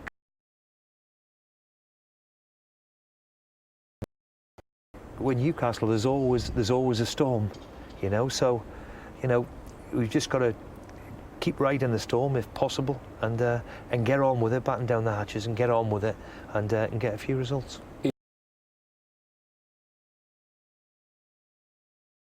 Why is it the perfect game? Because it's a win changes everything, doesn't it? Beating Man United changes the landscape. Of course, that gives everybody a bit of confidence. It's an opportunity for us to erase last week, and of course, especially at a club like this one, a win, the mood changes overnight. So let's get ready for Sunday and look forward to the challenge. When Man U come to town is always pretty special. So let's hope we can put up a show and give them something to shout about here. And go. And slides in. That was nearly perfect. Smooth. Nearly perfect. I've got to talk about this big match, Man United versus Newcastle. We spoke at St James's Park, of course. Spoke about who needs this win more. You said beforehand, Dave, you think Newcastle will get something from this? I really do. I think, particularly as kind of Duke said earlier, like considering they're at home, like I think they at least seem to put like a performance in, and I think this is the perfect time to play Manchester United. And I think if I was Newcastle, I would just go for them, and I would press the ball. I would really take the game to them, see if they can get a nice early goal, and then like the game's theirs basically. We've spoken about the problems at Tottenham and other clubs, obviously Arsenal defensively, but there's a lot of issues. Man United fans are very, verbal and communicative on social media. There seems to be a lot of issues at Manchester United, Chiefs. I don't think it's rocket science. If you sell Lukaku and you let Sanchez go and you don't replace them, you're not going to score as many goals as you did with them. I don't think it's that. Mason Greenwood's going to be a fantastic footballer. Player, You can't just lob him in. What is he, 17, is he? Yeah. Young, isn't he? Like, Very young. You can't say you've got to score the goals Lukaku did. Dude, a lot of people say it's not just on the pitch, though. Obviously, it's the ownership. Man United, to be fair to Ole Gunnar Solskjaer here, they've had some great managers. Ole Gunnar Solskjaer is not a bad manager. They've had Jose Mourinho, Louis van Gaal, David Moyes. A lot of Man United fans saying, well, maybe Ole is or isn't the right man, but it's not. It can't just be the manager's position. It's definitely not four just different on him. managers, can it? Exactly, it's definitely not just him. Look at the career of Louis van Gaal before he was there as well. Jose Mourinho. Man United's structure just doesn't work well enough. They need to get a technical director, and we've said it for about 2-3 years. Everyone says it, everyone knows it, and yet they continue to not do it. Ed Woodward runs the transfers. They haven't been able to get many players that they've gone for in that period over the line, the likes of Fabregas, Bale, they've gone for on numerous occasions, haven't been able to get these big names. And there just seems like there's been a sort of culture shift away from going from the big sort of European names like the likes of Falcao, Di Maria, Sanchez, came in for big money later in their career to these younger British players. And it will take a while for them to bed in. But some of them have worked out really well. I think Maguire started pretty well. I think Wan-Bissaka's been excellent. I think Daniel James has been fantastic. 15 million, Daniel James. I know, awesome. Great. And I think defensively they've actually improved a lot this year. It's just going forward. And except for in that West Ham game, I thought they defended very poorly in that. But I think there's hope for Man United fans, but I just improve the structure. And of course, talking about both teams, we have to talk about Newcastle as well. Again, quite a few issues there. I mean, a lot of Newcastle fans. We had Willenny yesterday on Saturday Social. He was very vocal about Mike Ashley. Do you think that the ownership is the biggest issue at Newcastle? Again, the problems are more off the field than on it, would you say? I definitely agree with that. But then, having said that, they did spend quite a lot of money this summer. They did, didn't they? Joe Linton, 40 million, Sam Maximum, 25. But it's all very good doing this, but it was quite late on in the day. 3 years, not enough investment. I think he made a profit in the last 4 years until this summer. Well, Michael Owen was their record transfer, which Newcastle fans won't want to hear now because obviously they've had the disagreement with Alan Shearer. But he was their record signing for an incredibly long amount of time. I think they would have done better. Sorry, James. I think they would have done better if they could have spend some of the money they spent on to keep Rafa Benitez. He was the one that just worked miracles season after season. It's so frustrating that they spent this money after Rafa's gone. Yeah. I've got no connections with Newcastle at all. I'm not a supporter in it, but it angered me so much the fact that they got rid of him and then bought these, like Stan Maximan and Joe Linton are good players, and they would have done well under Rafa. Would have done better under Rafa. It infuriated me as someone who's got no connection to it. The owner of their club, so passionate, The passion that the Newcastle supporters have got, they deserve more. Yeah. I mean, like you just said, like I want to say I need a plan. I'm willing to spend money. No, I'm not going to do that, Rafa. All right, see you later. I'm off to China. Here, there's loads of money. Yeah. It's like what? There's no brains behind it. Feel a bit sorry for Steve Bruce because he's come to this situation. He's pissed off the Sunderland fans because That was a fair. You are a Sunderland fan. I'm a Sunderland fan. I actually wasn't that angry that he moved to Newcastle. It was so long ago. He left us in 2013. 6 times is a long time. He's a Geordie. It was actually strange that he managed Sunderland, to be honest, and he did perfectly well with us. I think we finished 10th and 13th for those days. But yeah, I think Steve Bruce is going to get an unfair amount of stick when it really should be directed at the likes of Lee Charnley, Mike Ashley, and Steve Bruce has pretty much got a poison chalice, even despite some spending in the summer. So I think it'll be a long, hard season for Newcastle. Yeah, let's get a score prediction then. It should be a good game. Dave, you think? Newcastle 2, Manchester United 1. Ooh. I think United will still edge it. I'm going to say either a cagey 2-1 or... I'll go 2-1. I'll go 2-1 to United. Also going to go Man United to win 2-1. I think they'll edge it, but I think both teams will score. Can you do a Sky Bet thing here? What would you like, mate? More than 4 goals. Really? You think more than 4 goals? Yeah. Great, so an entertaining game live on Sky. Tune in. Well done, Tubes. Doogie? 3-2. Hopefully it is that entertaining game, but I can actually only see it being 1-0 Man United. OK, just really bigging it up. Yeah. Do that, you go, no, I'm not going to watch it. OK, let's get back to our games. We are moments away from kick-off on all the games. We can just see the players are coming out in the tunnel. Here come the Arsenal players, Dave. Yes. Looking pretty confident, pretty happy with the way the first half went. We don't think there's any changes so far, but we'll let you know if there's any changes. Cheers, you buddy. wouldn't change it, would you? I would. Not at the moment. Maybe as time goes on, maybe give Kieran Tierney a bit of a run out if we can get that second goal. These are the scenes right now at the Emirates. David Luiz with the goal. Yes. Doesn't look that happy, does he, considering he scored a goal? He wants to be at Chelsea. There he is. That's There's the smile. James, you haven't spoken about David Luiz leaving your beloved Chelsea to join Dave's beloved Arsenal. How did you react? It was a late transfer, that I as was well, shocked. I was shocked, but I think what happened is they said to him, "You're not going to be a guaranteed starter," and he's gone. Well, I'm getting a bit older now. I want to play football. I know Unai from PSG. He will play me. And I'm going to go there. Frank's gone. OK, mate. Good luck with it all. Get yourself over there. Yeah, and these are the scenes at No St hard Mary's. feelings at all. There we go. OK, these are the scenes at St Mary's, of course. Chelsea with that 3-1 lead. And N'Golo Kante always smiling.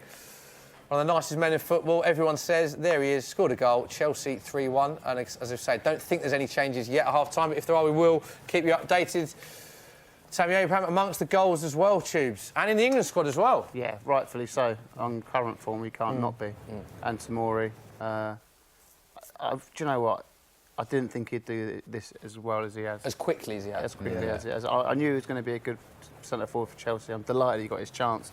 I didn't think he'd be on 8 goals already this season. It's unbelievable. Interesting talking point at the Etihad, by the way. Zinchenko is out there warming up, and he's been out quite a lot on his own warming up, so this would suggest he's going to come on, you'd think. Man City was the last of our games to kick off, hence what hasn't kicked off yet, second half. Zinchenko coming on, we spoke about him earlier on the show. I was quite surprised. Well, I said it before, like, it's quite uncharacteristic for Pep to make an actual half-time change. He usually waits a few minutes and gives it 10 and sees if he needs to tinker with things. But as I said, Cancelo seemed to be struggling with the ball delivery on the left. He as the attack was flowing, he would cut back in. Well done. He's everywhere today, mate. Yeah, the Arsenal game has kicked off. Southampton, Chelsea imminently, and the players still not out on the pitch, or they just have emerged from the pitch now. At Man City against Wolves, don't forget that it's still 0-0. Right, we've got a question in from Elastico. Yes. Elastico has asked, which team in England has the biggest January transfer window ahead of them? He suggests Spurs. I was literally about to say Spurs. Where do you think they should look to strengthen? I think Spurs could be like well out of the top 4 positions when it comes to January if they carry on with current form. So I think their whole business model is reliant on them getting Champions League football. Else that stadium could become a massive hole in the Tottenham. A hole, literally. They just get rid of it today. Smithy, where would you start? Oh wow! Well, do you know what? There's a lot of rumours again that Spurs are going to go back in for Dybala with the Eric, because I think Juventus are in for want to sign Eriksen, whether that's a pre-agreement for the summer or not. Would you get rid? Well, the issue... See, I don't think Eriksen will actually go in January, because the reason I say that is because he's going to go for nothing in the summer. So why would a club pay 30 million for him in January when they're going to buy him for potentially nothing in the summer? I don't think he's going to sign a new contract. That's been well documented. And Juventus love picking up players on a free. Do you think you could Levy will do a knockdown?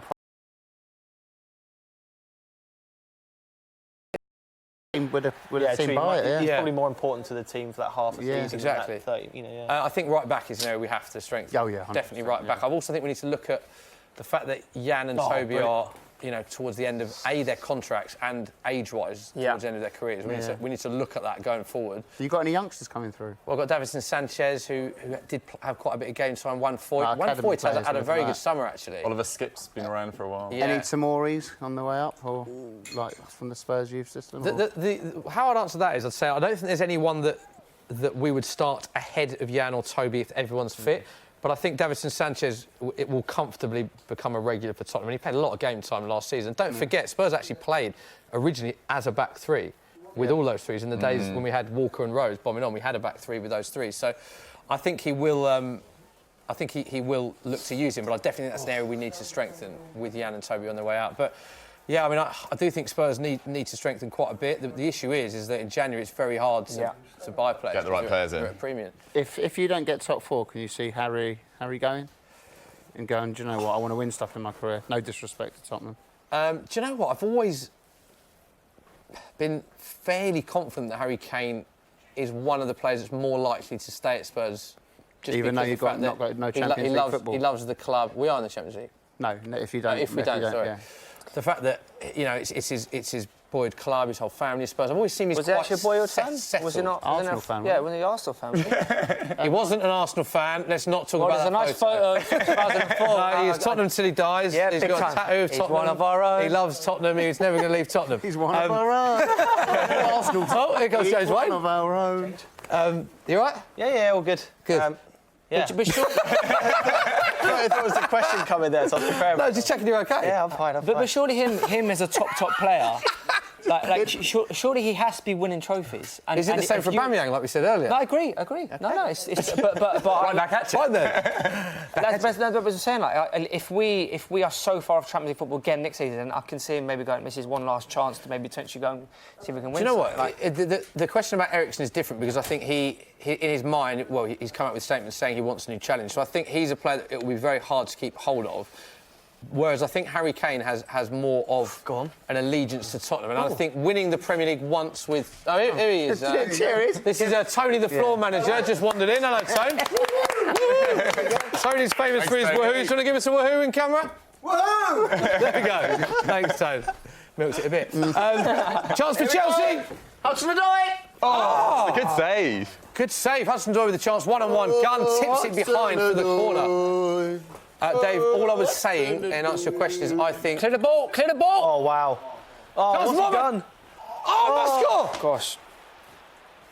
Oh, it's all going on. This is such a great gig. He should have scored. Awesome. Mate, big chance for Hudson-Odoi. Good save that from Gunn. Narrowly wide. Bournemouth should score, but it is cleared. So no goals in the second half as of yet. All I was going to say to answer your question, Dave, is with regards to Harry Kane, because I think he does genuinely love playing for the club, that winning one trophy at Tottenham will mean more to him than if he won 3 at Real Madrid.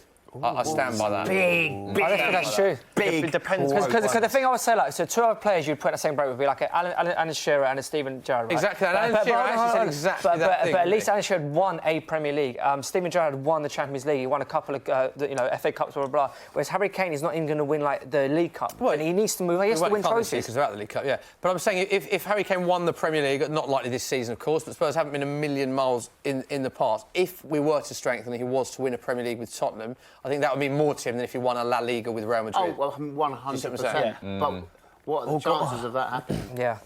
And of course, that's not dig, but I think that's a big part of your mindset. And a lot of players have alluded to that in their career, that when they're playing for a club they've had an affinity to, that it means a lot more to win a trophy for that club. So, yeah. You're going to have to take a lot of patience, though, because Klopp and Guardiola are planning on staying at least another 2-3 years. That's my point. If supposedly Pep comes in and says, right, Aguero's on his last legs now, he's not going to do a full season. Harry, we want you. I can't see Zinni. Go on, Zinni. No, that's right, it's Zinchenko. He's stranger things have happened. Oh, well, that should be a foul. I can see that he's going to score a lot of goals for Man City if he goes.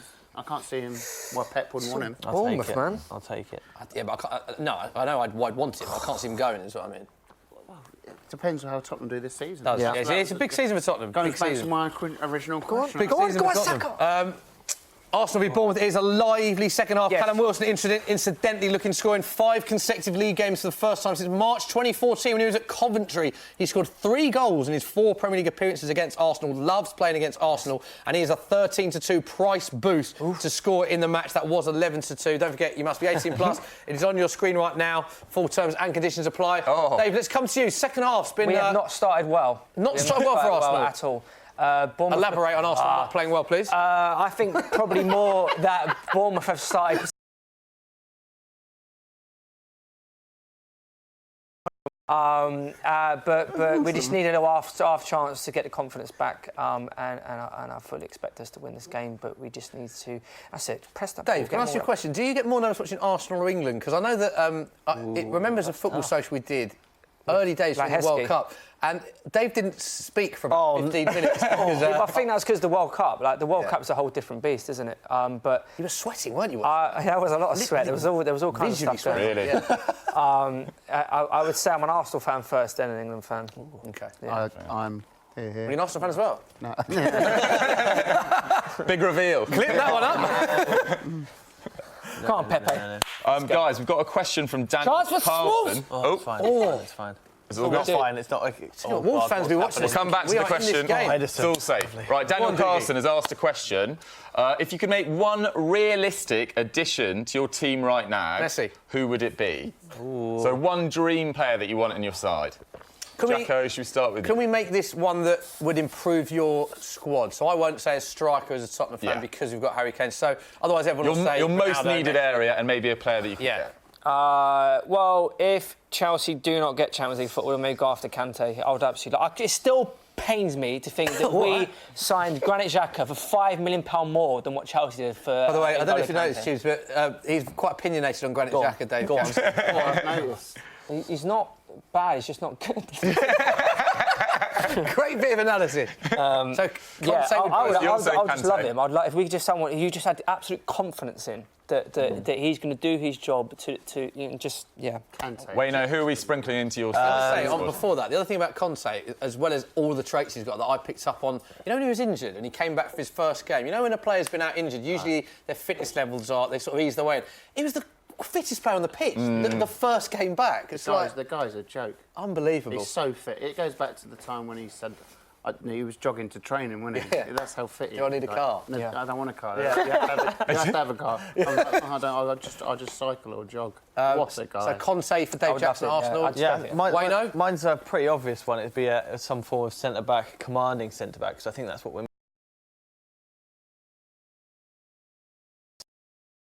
There, yeah. I don't know, I've always liked... I don't know if it's Jimenez or Jimenez from Atletico Madrid. Oh, Jimenez, yeah. I've thought he looks fantastic. Has kind of been slowly growing into one of the world's You're best. always linked with Nathan Ake. Do you think he's Manchester? Not yet, but I mean he's phenomenal. I could easily see him coming into our side and being phenomenal. He's got every attribute that we would want in a player, and if he came to us, I wouldn't be, upset. Why did Chelsea get rid of him, Tubes? Because the old Chelsea wouldn't give youngsters a chance. Fact. Do you think if Frank Lampard was there and Ake was there, he'd still be playing regularly for Chelsea, do you think? Jody coached him for years, didn't he? Yeah. Jody rates him. Wow, what is going on at Arsenal, Dave? It's not a good second half so far. Mate, no, we have not really come out of the traps at all, and we are allowing Bournemouth far too much on football. Great football. Wow, what? Having said that, if he'd have conceded from there, it'd have been ridiculous. Tips over behind for a corner. It might be time for Lucas Torreira to come on in a minute, I reckon, just to maybe show out that midfield a little bit. I'll say maybe give it another 5 minutes. Okay, let's stick with the theme of... You know what the other thing is when we say make it realistic? As a City fan, you could say Lionel Messi. That is realistic. You can literally buy anyone. Yeah. I would say at Spurs, the area that we need to... is definitely a right-back. We've got rid of Kyle Walker and Kieran Trippier. And we brought in Serge Aurier, but haven't replaced Trippier. Serge Aurier's been suspended. I mean, we've had games where we haven't played. Against Arsenal, we played Sanchez there, we played Sissoko there yesterday. Sissoko played yesterday, yeah. There's so many games where we haven't played a right-back at right-back. I like that. I'd look at Pereira at Leicester. Yeah. I think he's a very, very good player. I'm surprised he didn't go Very to a good more player. traditional... Leicester's player of the season and fans' player of the season last season. And when you think of the amount of good players Leicester have, I think that's telling. So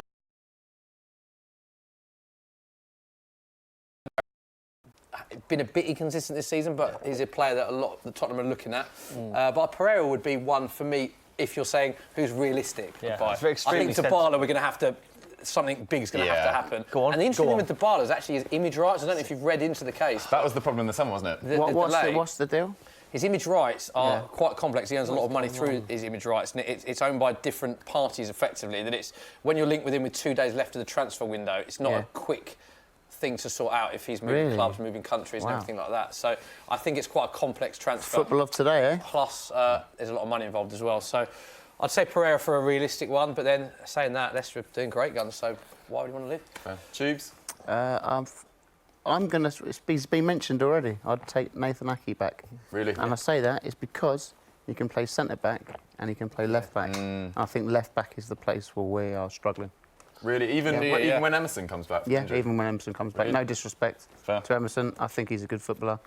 I don't think he's going to take us forward though. I think Nathan Ake would. And then he can play centre back if we've got an injury. Well, if anyone's asking, I'd take Kevin Phillips back at Sunderland. There we go, we haven't asked.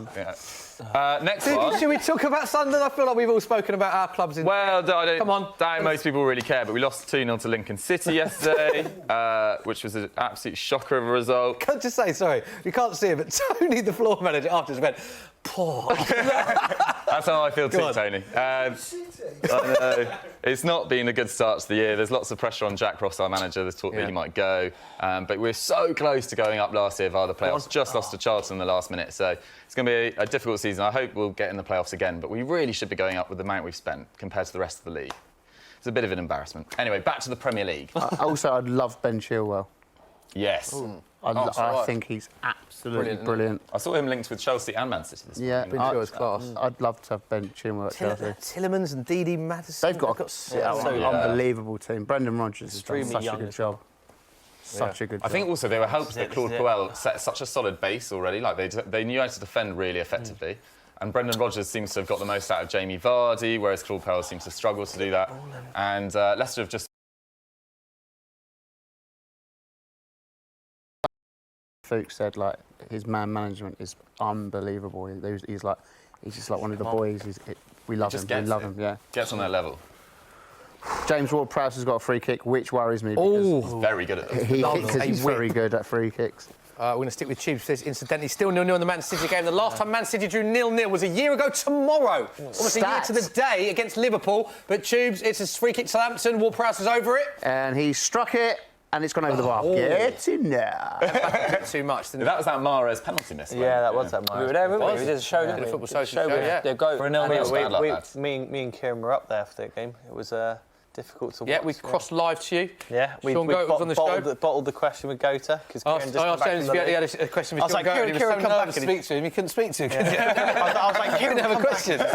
Nothing. We thought we'd given our questions to him for the studio, so when it came to it, we were like, I don't know what's going on right now. I think he said, I don't have a question, but just tell him I love him. Yeah. Is he still... He's still revered, isn't he, as like a legend at Man City, despite the fact that you've had a more successful there's just period of play. Obviously, you've met him. There's just something about him. There's such an aura around him that it's hard not to love. And the fact that we had obviously our history in that era isn't great, but he was one of the shining lights. Yeah. I mean, some really, really defining moments, especially in the derbies. Yeah. So we kind of legend of a club isn't just how many titles. Totally agree with that. Tammy just shot it straight at the keeper. Sean, go today. They have a day. Yeah. In Bermuda. That's much of a legend. He also did a podcast with him, a great story of his last game. It was at Southend, I believe, towards the end of his career when he went down the leagues a bit. I think like 3,000 Man City games travelled down to watch Sean Gota's last game. Really? And security had an issue because they had 3 sets of supporters. So they had the 2 teams who were playing and Man City. They didn't know how to segregate them because everyone was just... And it just turned into just a party for Sean Gota. It's a massive Sean Gota. Amazing, isn't it? Love it.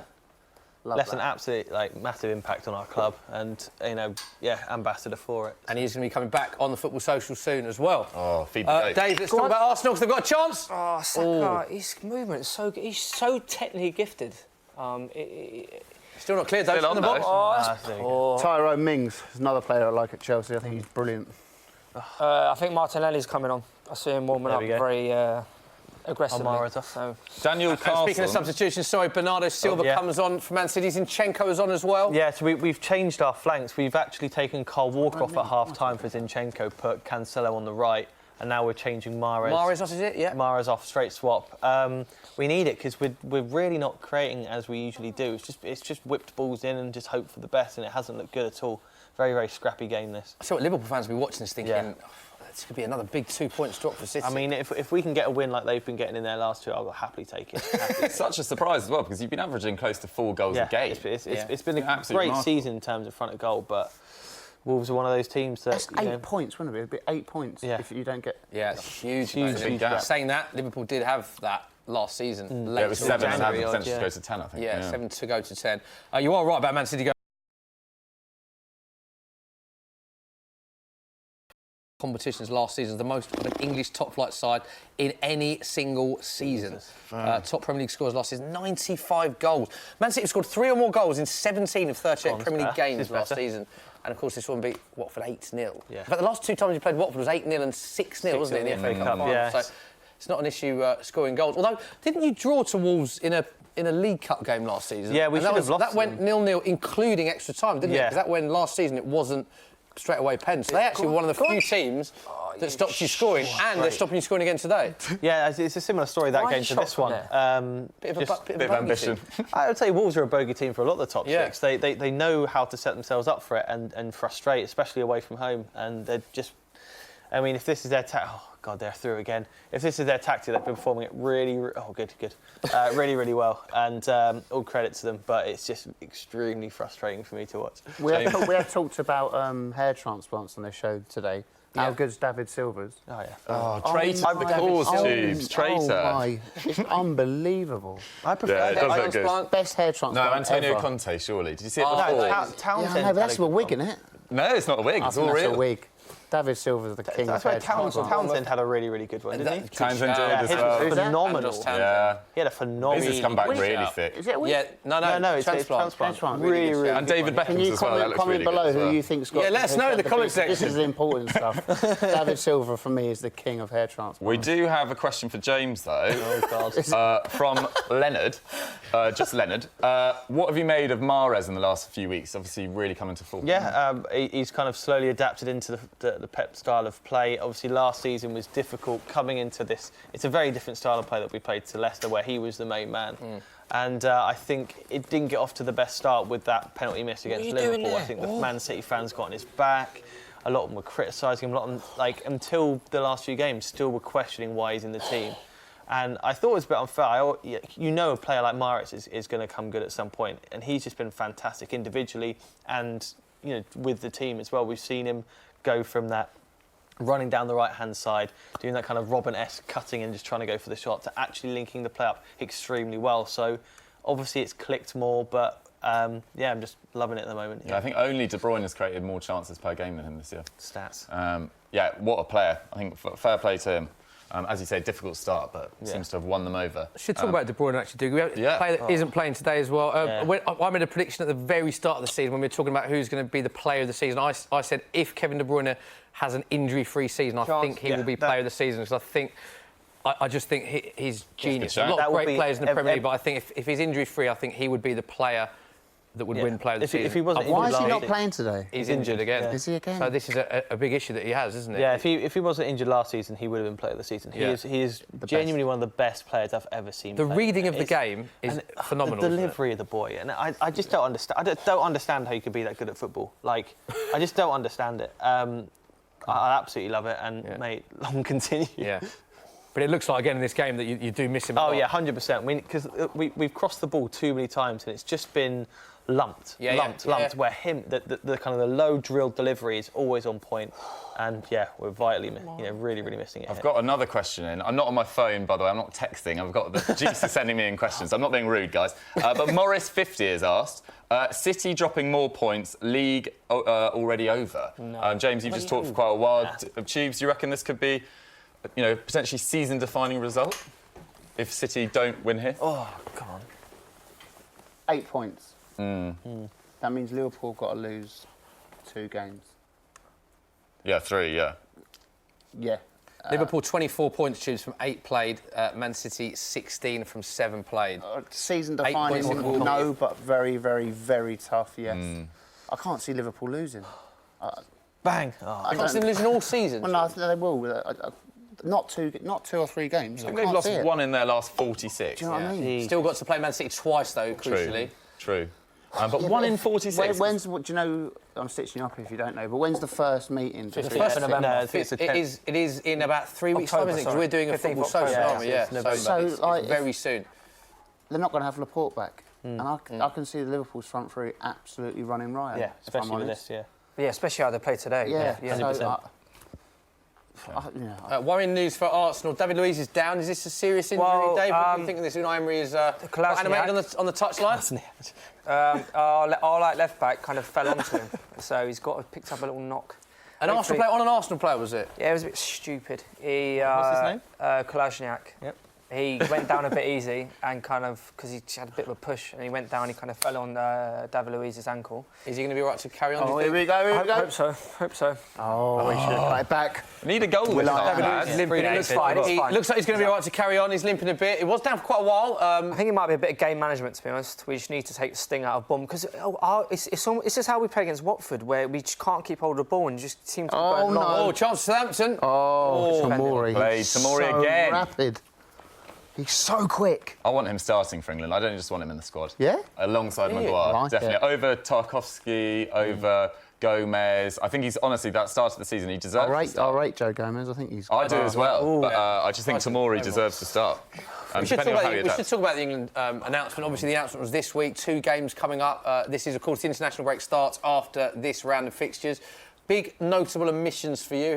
Was there a surprise? I think in general, the squad was quite good. I like the fact we're using young players. I love the fact Southgate plays players on form as well. Yeah. I think that was a big criticism of the likes of Sven Capello. It's just the golden generation. Names over form.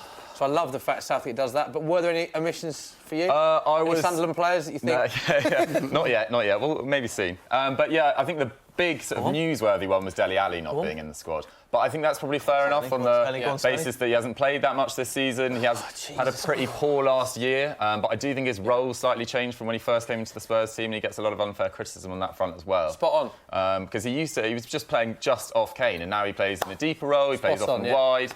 But yeah, Dele Alli was probably the shock, and I thought maybe Fabian Delph was slightly lucky to get in. Kyle Walker, I kind of like that because we were talking about it off air beforehand, but the strength and depth at right back is ridiculous at the moment. It's like probably our strongest position, maybe following striker. So yeah, there's a lot of good options in there. Wan-Bissaka, Trent, Trippier. You can't really argue with any of those inclusions either. No. But Walker, I think his time will come again. I don't think it's not the end of his England career by any stretch. Big chance for Man City, by the way. Off the woodwork. Yeah. First big chance of the game, James. What happened? Really, really painful to watch, really. David Silva got a free kick on the edge of the box, which he took himself, hit the bar, came out, ping-pong all over the box. About 4 different shots, no one getting any decent contact, bouncing off every other player, and then it got cleared. So it's just a case of the same thing. No real openings, no real clear chances for City, and Wolves just too many men in the box. Yeah, substitution was there, Dave, in the Arsenal game? No. OK. You sure about that? Yeah. No, it's chance, wasn't it? The handball. There have been a few penalty shouts in that game, by the way. The referee's Callum Chambers. Any of them should have been a penalty for you, Dave? You've had a couple of VAR. No, I think I think the right decision was made, to be honest. But we're not playing well at all. Martinelli did come on, but I think I already talked about that. He's looked quite sharp again, to be honest. So he's got a very bright future. We just need to see this game out, to be honest, and then go into international break where we can get a lot of these players that are not quite fit back fully fit, and then we can really hit the ground running for the. Oh my God! Fortunate this season. There's a lot of games that you've grounded out. The Villa game, which we covered. Villa game, the Newcastle game, the Burnley game. Newcastle game was by 1 goal. The Burnley game was by 1 goal. You've grounded out a lot of results, which is a good thing, of course. Yeah. Other than about 35 minutes today, we haven't actually played well this season in the league. In like the Europa League and Carabao Cup, they've looked very good. So today is just all about the result. We just need to try and get this 3 points and then get our 2 wing backs. Oh, just look at that replay of that David Silva free kick. Keeper no one from Wolves absolutely moved, just planted. Absolutely planted. Yeah, I don't think Arsenal have won a league game by over a goal this season. Correct me if I'm wrong in the comments, but I thought your performance in midweek against Standard Liège was really impressive, actually. So good to see the youngsters really sort of hitting the ground running. I thought Martinelli, coming from the 4th tier of Brazil, is suddenly bossing Europa League games, played well against Nottingham Forest in the Carabao as well. What a player he seems to be. He really does. Really exciting. Strong as well. Yeah, and Aubameyang on the bench, absolutely loving it. Good to have a bit of competition, especially with Lacazette. Defensively is the big issue, Dave, for you this season. Conceded 11 goals this season. Only once before have Arsenal conceded more at this stage of a Premier League season. That was 16 in 2011-12. Arsenal players made 14 errors leading to goals in the Premier League since the start of last season, 2 more than any other club. Conceded 3 penalties in the Premier League this season. So that is really an area that you need to address, isn't it? I think it's more actual midfield. We're allowing opposition midfielders far too much time on the ball, which is creating issues in our defence. It's a lot of the goals we've conceded this season. They've been our mistakes. Yeah. It's not like teams have kind of, or there's been like a player score like a worldie. Yeah. It's like we have allowed opportunities to kind of happen that we should be sniffing out. So hopefully we can start to address some of them, as I say, during the international break as well. Yeah, and 51 goals last season, conceded a joint club record high in a Premier League campaign. Yeah. So an area Hudson-Odoi's gone down. It doesn't look good. Oh no, No, not the Achilles as well. Is he touching his Achilles? just come back from injury tubes as well. Please, Signed a new please, long-term please, contract. please What be happened? all Didn't right. see that. I didn't really see it, but I think it was a James Ward-Prowse. Oh, That looked good. It was very much accidental, but he has gone over the I top. don't think he's meant that. In fairness to James Ward-Prowse, I don't think he's meant that, but it is it's a a red card, right? strong challenge. Yeah. I think it's probably yellow card hoping that worthy, he's all right for but this. that looks very painful on his left ankle. Oh, hang on. I think The I think it's not as bad. No, I think I- he stamped on his foot. And it didn't Not bend his either. ankle, he I didn't think he bend. might be I all think right he'll be here. all right. I think he's going to be okay. Guys, we've got a question from Daniel Carlson again. Go on. Cheers, Daniel.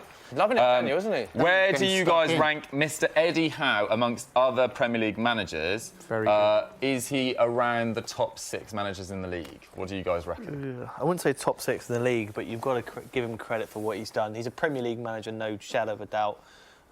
Taken Bournemouth up, left, came back, took him up again. And established now as well. Yeah, Unbelievable. it's you can't discredit anything he's done, but I think considering the quality of managers in the Premier League right now, you can't put him in that top 6. But I could easily say that he can work his way to that.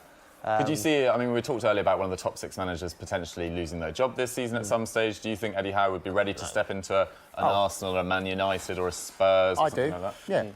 Yeah. What he's done for Bournemouth is unbelievable.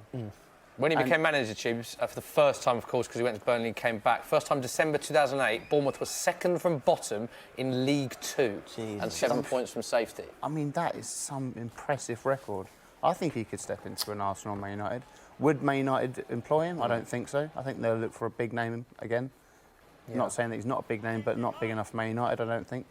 But I think he could definitely do a good job. Definitely. I always thought he was almost nailed on to replace Wenger because the way that Bournemouth play, they're one of the few teams that got promoted and had a philosophy of actually trying to play football, whereas other teams like Burnley, who again have done very well, don't get me wrong, but Burnley came up with we're going to make it hard to beat. We're going to play a certain way. Whereas Bournemouth straight away, the best compliment I can pay Bournemouth is that every single pre-season, when someone says, who do you think might struggle, which is a question we hate answering, everyone goes, I think Bournemouth might struggle this year. And every season they finish nowhere near the bottom three, like in the top half. Yeah. And I think that's the biggest compliment we can pay them, is that consistently... They've got a squad. They've got a proper good squad. Yeah, I think their players as well are getting He better recruits as well. well. He recruits really well. And I think he's a good coach. I mean, look at the improvement of Callum Wilson, Josh King, Ryan Fraser now, Ryan David Fraser's a good Brooks player, last year as well. Hasn't even been able to play so far. Harry Wilson started the season really well. Yeah. Like, it seems like, at least in the attacking area, I think they're often a little bit leaky at the back and maybe a little too open at times. But as an attacking coach and as an attacking philosophy, it seems to work very well for the Premier League. I think he made a mistake getting rid of Tyrone Mings, though. Yeah. Because I think he's brilliant. The worry you'd have with him going to one of these big clubs is the fact that he would lose control in those areas.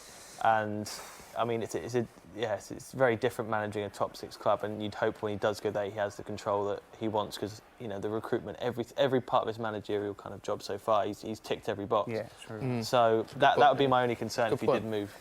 Yeah, I hope he does get a chance at some stage, but we'll see. Moosey Boy 08 has asked, if you're making his name Moosey, up, by the way, Doug, this is phenomenal.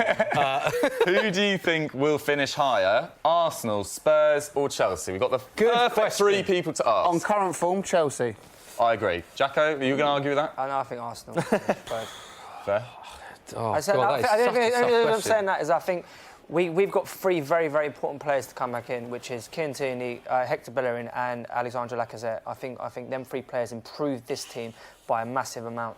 And, so that's why I think Substitution, was that at Man City? Yeah, substituting David Silva off, Gabriel Jesus on, absolutely going for it, and I'm not surprised. We need a goal in this game. I wouldn't say we deserve one, but we James, need... can I just ask, because we're obviously covering a lot of the games, you're watching specifically Man City. What has the body language been like from Pep? Oh, yeah, they have actually shown that. Come on! I think Aguero blocked it. I mean, is he thinking, you know, he's bringing the attacking players on? Is this for him? We have to win this game? Of course, every nervousness from him on the sideline? Like, with Liverpool playing the way they are, you have to win every game. So we haven't seen much of him on the cameras, but he must be furious. I know even when we're winning games like 2-3-0, he can still be frustrated with how they're playing, and he will be furious. Because the one thing he hates is all the possession and no actual clear chances being made, and it's just been that for 75 minutes of just... Yeah, 15 minutes of all the games. Don't forget, Man City was the last to kick off, but we're talking minutes in it. 75 minutes on the clock in the Man City versus Wolves games. Get your comments into us as well. Is this a must-win game for Manchester City? Is it huge advantage to Liverpool already in the title race? If it stays the same and it's 8 points, and then Liverpool beat Man City, that's 11 poins. I think that's over. Your maths was better then than it was half an hour ago. I'm trying to look up the 13-5. But, do you know what I mean? Yeah, it's massive. If Liverpool beat Man City and it's 11 points, I think it was 7 points last season. Worth putting in mind. That's Liverpool had a last season, 7-point margin over Man City, and that was a massive game in January, wasn't it? January the 3rd, I think it was. 2-1. 11 points. I know it's early in the season, but that could be. That was when Bernardo Silva had that awesome game. We ran all 15 kilometres, created cool. everything, like was tackling, intercepting, everything. He was all over the place. He was class in that game. We've had another question from... Is he ready for a move next summer to... I was about to say a top 6 club, but Leicester could well be one. James, would you take him at Man City? I don't think we'd take him at Man City. I mean, he's a player that could get to the quality of Man City easily, but I think like a Man United or... They need you know, they could have easily, you know, used him this season and definitely need him. He was a fan, you know, was it 100 chances he created last season? More chances than any other player in the Premier League last season. And like, so I mean, that's not a fluke. You know, it's not like... you know, he scored 20 goals by being extremely lucky or something like that. These are him playing fantastic balls in. And again yesterday. He's on a Leicester side that are pushing for the top 6. And he could easily step up to it. Maybe I wouldn't say Man City or Liverpool. Actually, I've been thinking that he'd be a great fit at Liverpool. Just adding a bit more goals, a bit more assists, like his technical quality, he'd be perfect. I think Man United would come in for him. I think they need him the most. They definitely need him the most. But would you, at the moment, would you leave? No, you wouldn't. Would you go to? If you're at Leicester, you don't leave United. Like Harry Maguire. Harry Maguire did, didn't he? I'm like, I thought at the start of the season when he moved, I went, I reckon Leicester will finish above United. I think some United fans even think that that's a possibility. I know we've had Joe on Football Social. I think he's of the belief that Leicester will finish above Man United. Yeah, I think they will. And I know Man United's Man United, and you know, probably one of the biggest teams in the world ever. Fair enough. Yeah. But at the moment, if you want to progress as a footballer, you want to stay at Leicester with Brendan Rodgers. For me. Yeah, I think it's not a bad. Like he doesn't need to move. That's the thing. He's at a good club with a good manager. At 24. He's very. I think he's even younger. I think he's like 22 maybe. He doesn't need to move. He can have a good 2 years at Leicester and then progress to the point where he is Man City quality. So much more time. I think is the most unlucky player of any England player not to have played for England. Bear in mind what he's done for a year. He's been in the squad twice, but he's never been captain for England. That's a joke. Now there's still phenomenally talented players like the likes of Abraham, we've said, but I think consider how long he's consistently done it for all of last season. Yeah, do you know what? That's a great point because Mason Mount's had I love Mason Mount, don't get me wrong, but he's had a good start for Chelsea. He's straight in the England squad. Yeah, James Maddison was last year. That is a weird one. And we actually had this talking point whether it's an advantage playing for the top 6 clubs because the Maddison Mount is a debate. And go on. James Maddison hasn't played a minute for England at senior level yet, and bearing in mind the season that he had, surely he will next season time that he has. Surely he has. I think he would be the most unlucky player of any England player not to have played for England. You're dead right. You just feel like I feel really pleased. I don't obviously know him, but you know he was at Aberdeen. I think it was only 2 or 3 years ago. Then that year at Norwich, like he's really worked, like earned his stripes, earned his way up as well. Yeah, exactly. Chance for Wolves. Full credit to him. Another chance for Wolves. Is it?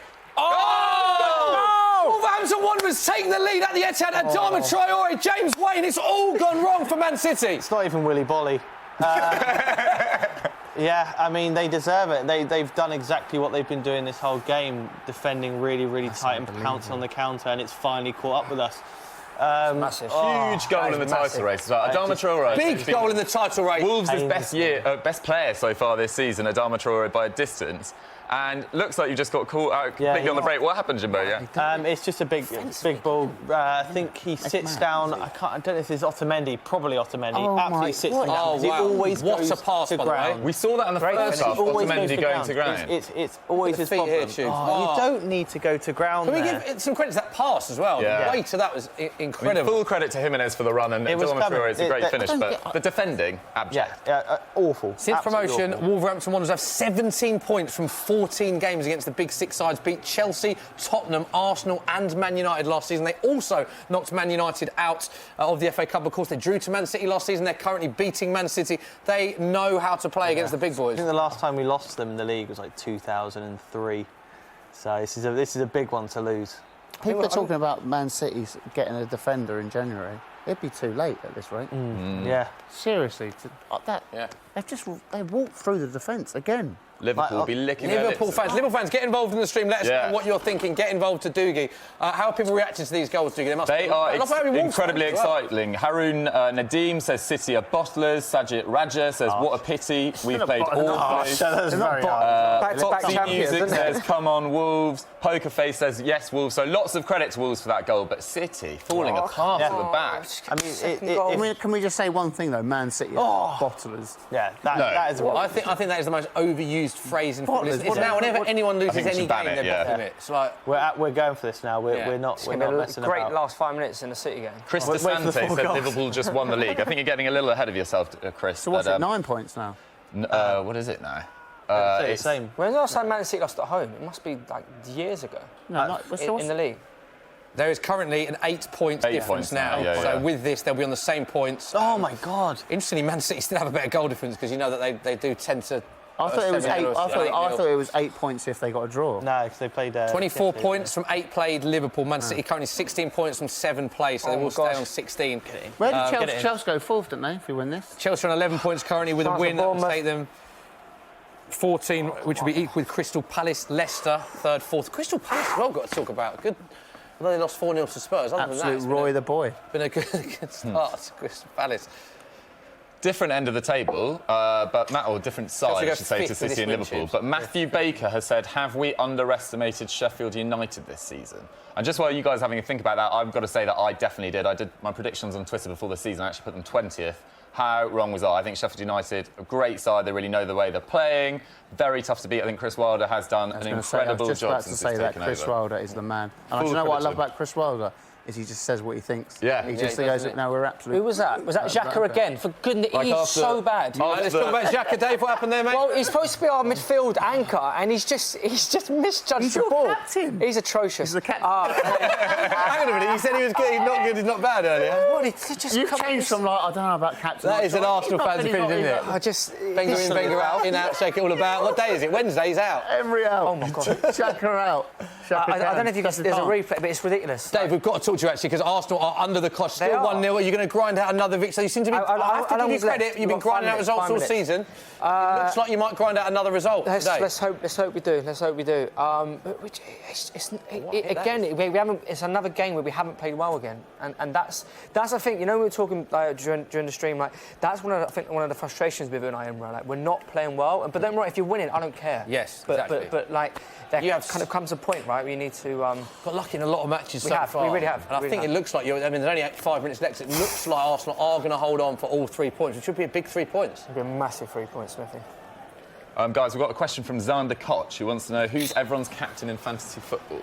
Mine was Sterling this week, and that has not gone well. I don't play it. Yeah, I've not been on it this season. Jimbo, who's your captain? I think should be. my regular one I've left is just Aguero. Just he's got bad goals. But I'm focusing on our work draft. on the work I was draft, guilty last daily season, draft. Doogie, of not paying as much attention as you should of your team, and then slipped down the injuries, table. you slip down, and it's If you lose it for a couple of weeks, you lose it all season. exactly that. Yeah. Okay. Yeah. Yours, Doogie?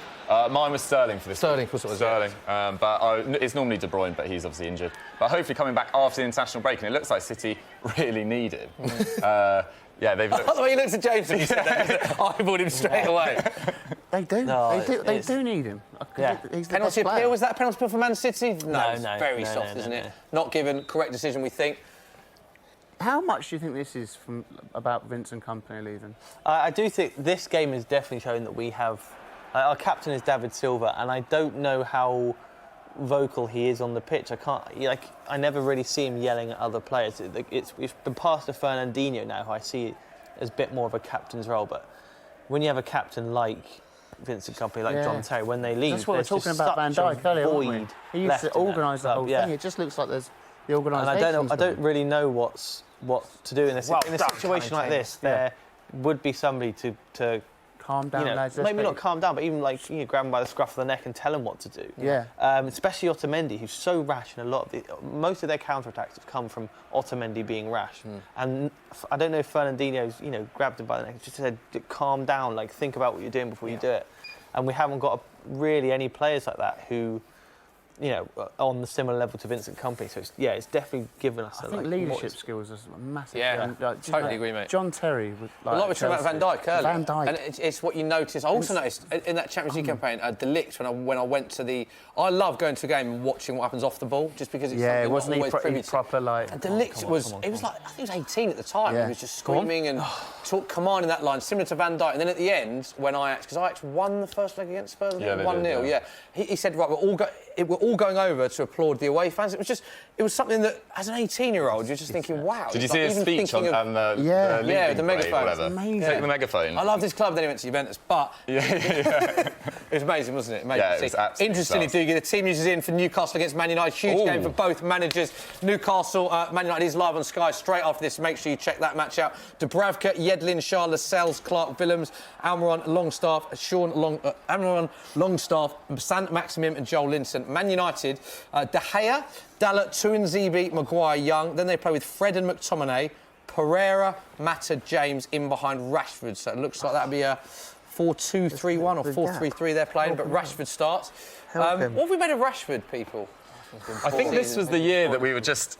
Well, we were in the office and we've had long debates about Rashford in the office, and we were this year we were like, this is, I think, his time. He's going to be out and out 9, like he was at the back end of last year. And this was his time to really kick on. But I wouldn't want to play in that United side in front of that midfield of Pereira, Matic and McTominay week in, week out, to be totally honest. Chance control! Another goal, Tubes! The Batman! Come on, Chelsea. What a goal! Yes! Michy Batshuayi with the ball in the back of the net. It is Chelsea 4-1 up at St Mary's. I love Chelsea. Nice little handshake between them as well. It's brilliant. I absolutely love it. We're playing some great football. Super fun. Here's a replay, Jody Morris. Look at that. Pulisic through to Batshuayi. Great beat from him. And a great finish. Left peg through the legs. See you later. 4-1. Thanks for coming. We'll see you. I love these feet here. Ooh.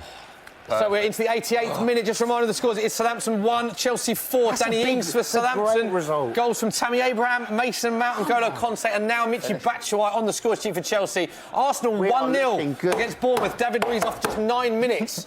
And it is Man City 0, Wolverhampton Wanderers 1. Adama Traore in the 80th minute. We have got 2 minutes left on all of our games. Do not forget the Man City game was the last to kick off. Are we seeing some Man City fans leaving early in this game? Yeah, I'm not surprised. 1-0. I hate when fans leaving early. There's a lot of Southampton fans, but you can sort of understand that 4-1. But there's still a goal to be had in this. There's Chance for 3 Bournemouth. minutes. You can still get on. We've been attacking. But big chance for Bournemouth. Dave Jackson, I said it. I think you are going to cling on for this 1-0. This is the same. The whole season. Go on. It's our midfield. But you're going to cling on again. It's like we can't grab hold of a game. 3 points is 3 keep holding points. Yeah, let's hope so. Still a long way to You'll go. definitely win this football match, though. Lads, we've got a question in from Backpack Barry. Yeah. He wants to know what has surprised you, whose performances have surprised you the most this year. like So obviously, that De Bruyne, you knew how good he was. You knew Mahrez would maybe come good. Tubes, what's been your biggest surprise, maybe from a Chelsea team or Chelsea player? At Chelsea, Yes. I would like to say Chelsea as a collective. Yeah, I agree. I can't pick Why out pick one one? player. Tomori, Mason Mount. Yeah, they're playing Championship football last year. No disrespect to the Championship, but it's not the Premier League. They've all, they both scored again today. Mason Mount and Tammy Abraham. He's already on 8 goals. Mason Mount's in the England team. Tomori's in the England team. Chelsea as a whole surprised me because I thought it would take a while to get to the level that we are. I love it. Jacko, what surprised you the most? I think Guendouzi's getting better and better. Yeah. Xhaka? I'd probably just say Guendouzi. He just looks like he's a top player. Yeah, I think he's only going to get better and better. And then until that Real Madrid sign him in a couple of seasons, but that is what it is, right? Chance for Arsenal. Oh, cleared. Right, let's focus on the Man City game. Big story unfolding at the Etihad. It is Man City 0, Wolves 1. Half chance it was cleared from City. They've got all of the ball now. James Wayne badly need a goal. Let's stick with you for this attack. Genuinely think nothing. Like, this game, you can get one attack from the City game and repeat it for the whole 90 minutes. Yeah, they've been really poor today. It's been exactly the same every single attack. And look how long Rui Patricio held that ball off. They don't have a plan B in this game right now. It's always just been get the ball out wide, get a crossing. But like the back three for Wolves are just bigger, stronger, and have won every. Have they deserved this win, Wolves? Oh yeah, 100%. If it stays like this, if it stays like this, I'd be extremely happy if we can nick a goal here right now because, I mean, we haven't attacked with the usual flair that we have, with the usual ferocity that we have. But it's just. Yeah, it's frustrating to watch because I have basically watched the same attack over and over again for 90 minutes. Here the ball whipped in, and we just hope for the best. Last chance for City. It's behind for a corner. Big chance for Man City. You and Kieran were talking in midweek that you did struggle to get going against Dinamo Zagreb as well in the Champions League. Yeah, that was a bit different. That was a bit different. That was more the case of we had big chances that we fluffed. And that's a rarity. This is purely... good ball whipped in. That was a good ball, to be fair. Our crosses headed wide. He's in the post. Chance for Arsenal, Dave. What happens? Aubameyang, decent ball in from Lucas Torreira. Aubameyang's managed to get his left boot on it, and he's just hit the post. If they would have scored, and now Bournemouth are on the attack. Oh dear. We're in the 90th minute in that game. Well done, David Luiz. Great Fantastic player, man. He's such a good player. That's a tackle. That is a fantastic tackle from David Luiz. Scissor kicked. Jacko, Den's 292. He's back. He wants to know who should be dropped from the current Arsenal side. Dropped. I would have a three-man midfield of Torreira, Ceballos, and Guendouzi. So there you say, Xhaka. I think our right and left back will be dropped once everyone gets fit. Yeah.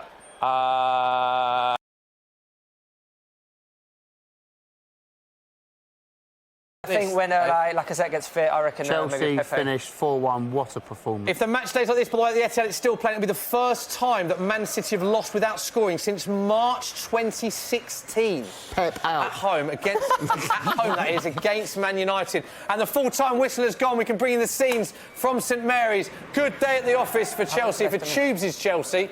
Tubes' beloved Chelsea. He isn't the manager, of course. It is 4-1. Batshuayi on the score.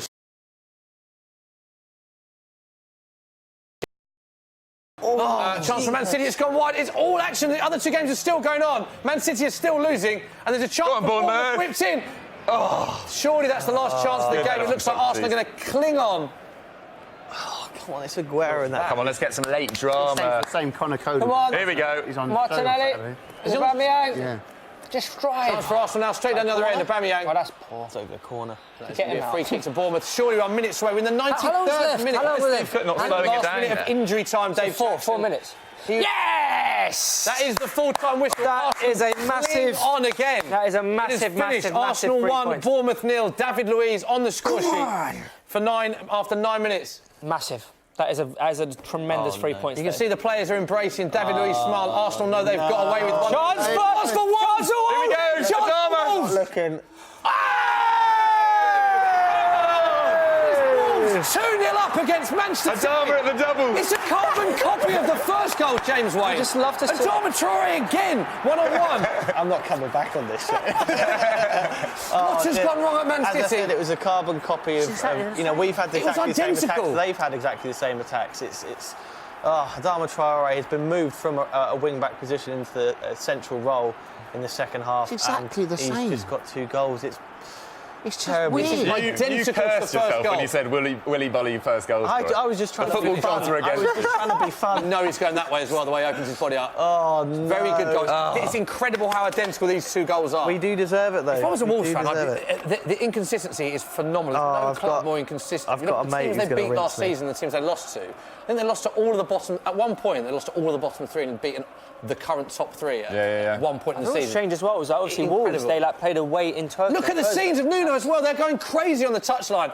Pep Guardiola slumps to his chair. Mikel Arteta slumps to his chair. Adama Traore, surely he'll win the man of the match with 2 goals at the Etihad. Full credit to him as well, because he's been at Barcelona, he's been at Aston Villa. It's taken a while. He wasn't a regular at Wolves last year. He was in and out the side, but started this season really well. Yeah. Probably the only Wolves player that's played up to their full potential so far. 2 goals at the Etihad, massive. Doogie, let's get to the comments as well. Let us know, is this a defining moment in the title race? Liverpool fans. Man, it's over, Tube says. Give the trophy to Liverpool now, he said. No, I'm saying the game's Oh, the game's over. I did think that was a bit strong. These are the full time scenes. Adama Traore with 2 goals.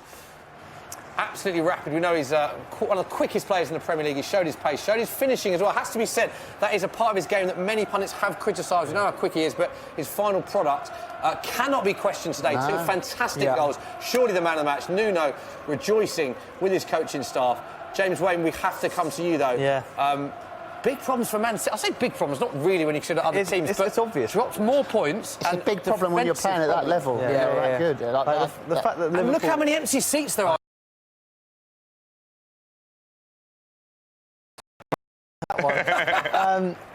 It's just when Liverpool are performing at their best, ever, and you're slacking in points. It's just one of those things like, we're giving it to them. We should be performing better. We should be taking these chances. Is this going to be a crisis for Man City? I wouldn't say a crisis, but it's disappointing considering the level that we've kept for the last 2 years to see this.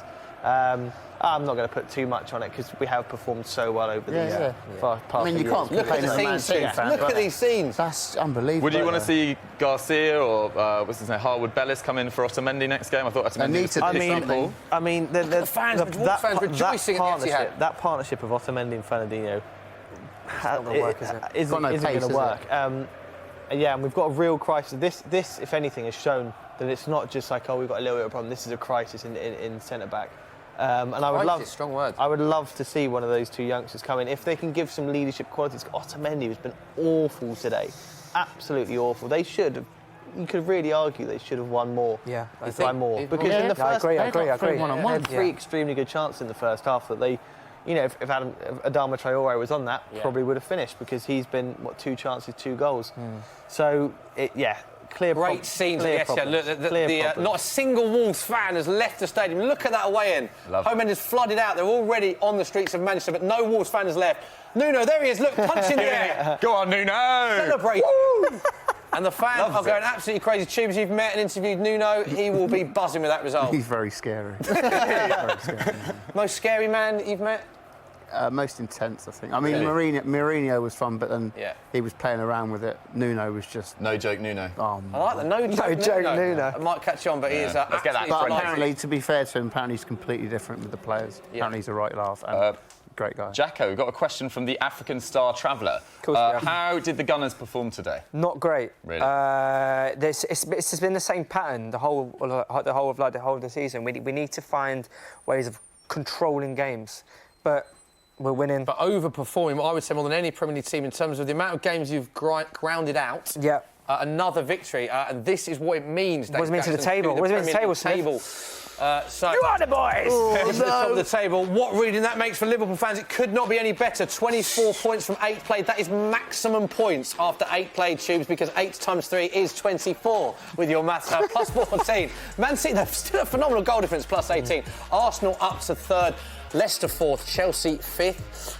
Bournemouth make up the top half of the Premier League. Crystal Palace are 2 points behind Man City. That's a really How has that happened? Really valid point. Mental. It's Tottenham and 9th. Let's have a look at the bottom half of the table.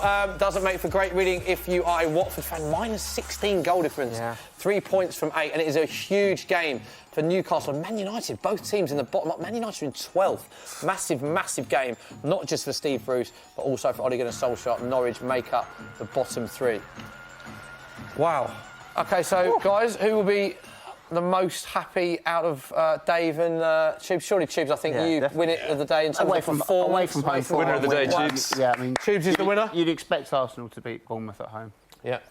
Southampton's not an easy place to go, and we've won 4-1 and played brilliantly. So I'll take that. So Tubes wins it in terms of the fans' enjoyment. Tubes also wins it in terms of the Sky Bet prediction. Oh, there we go.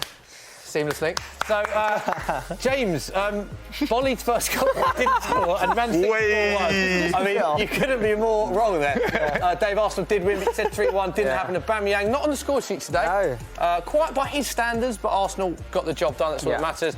I obviously went for Arsenal, Chelsea, Man City, let down by Man City.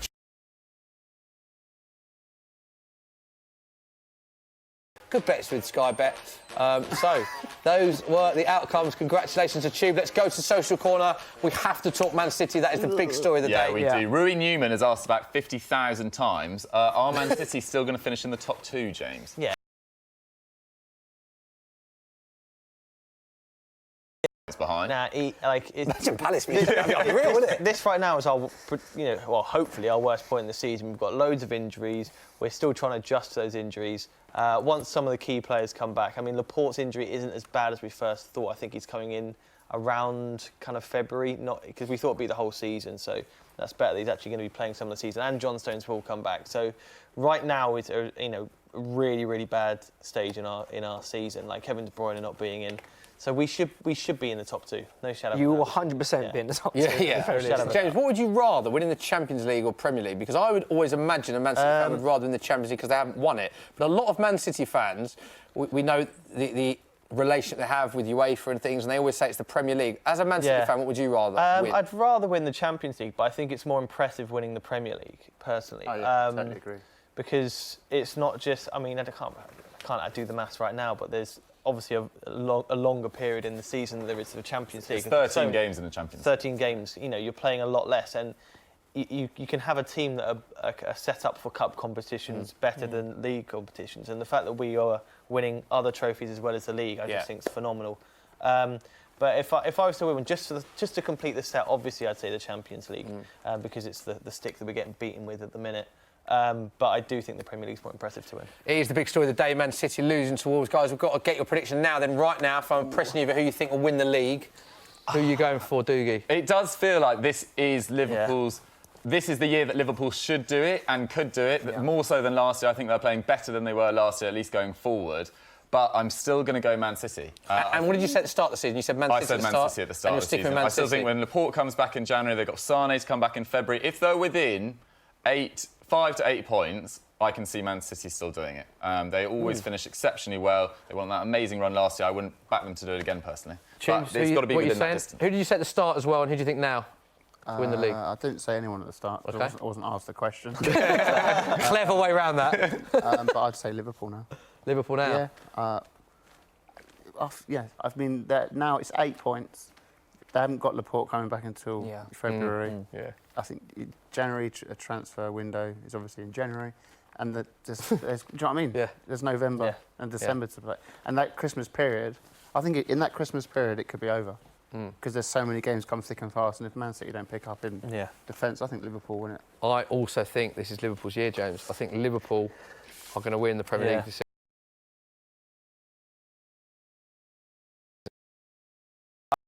The beginning and the season's only really just started, so it'd be silly of me to change my mind. I still think we can. I mean, you're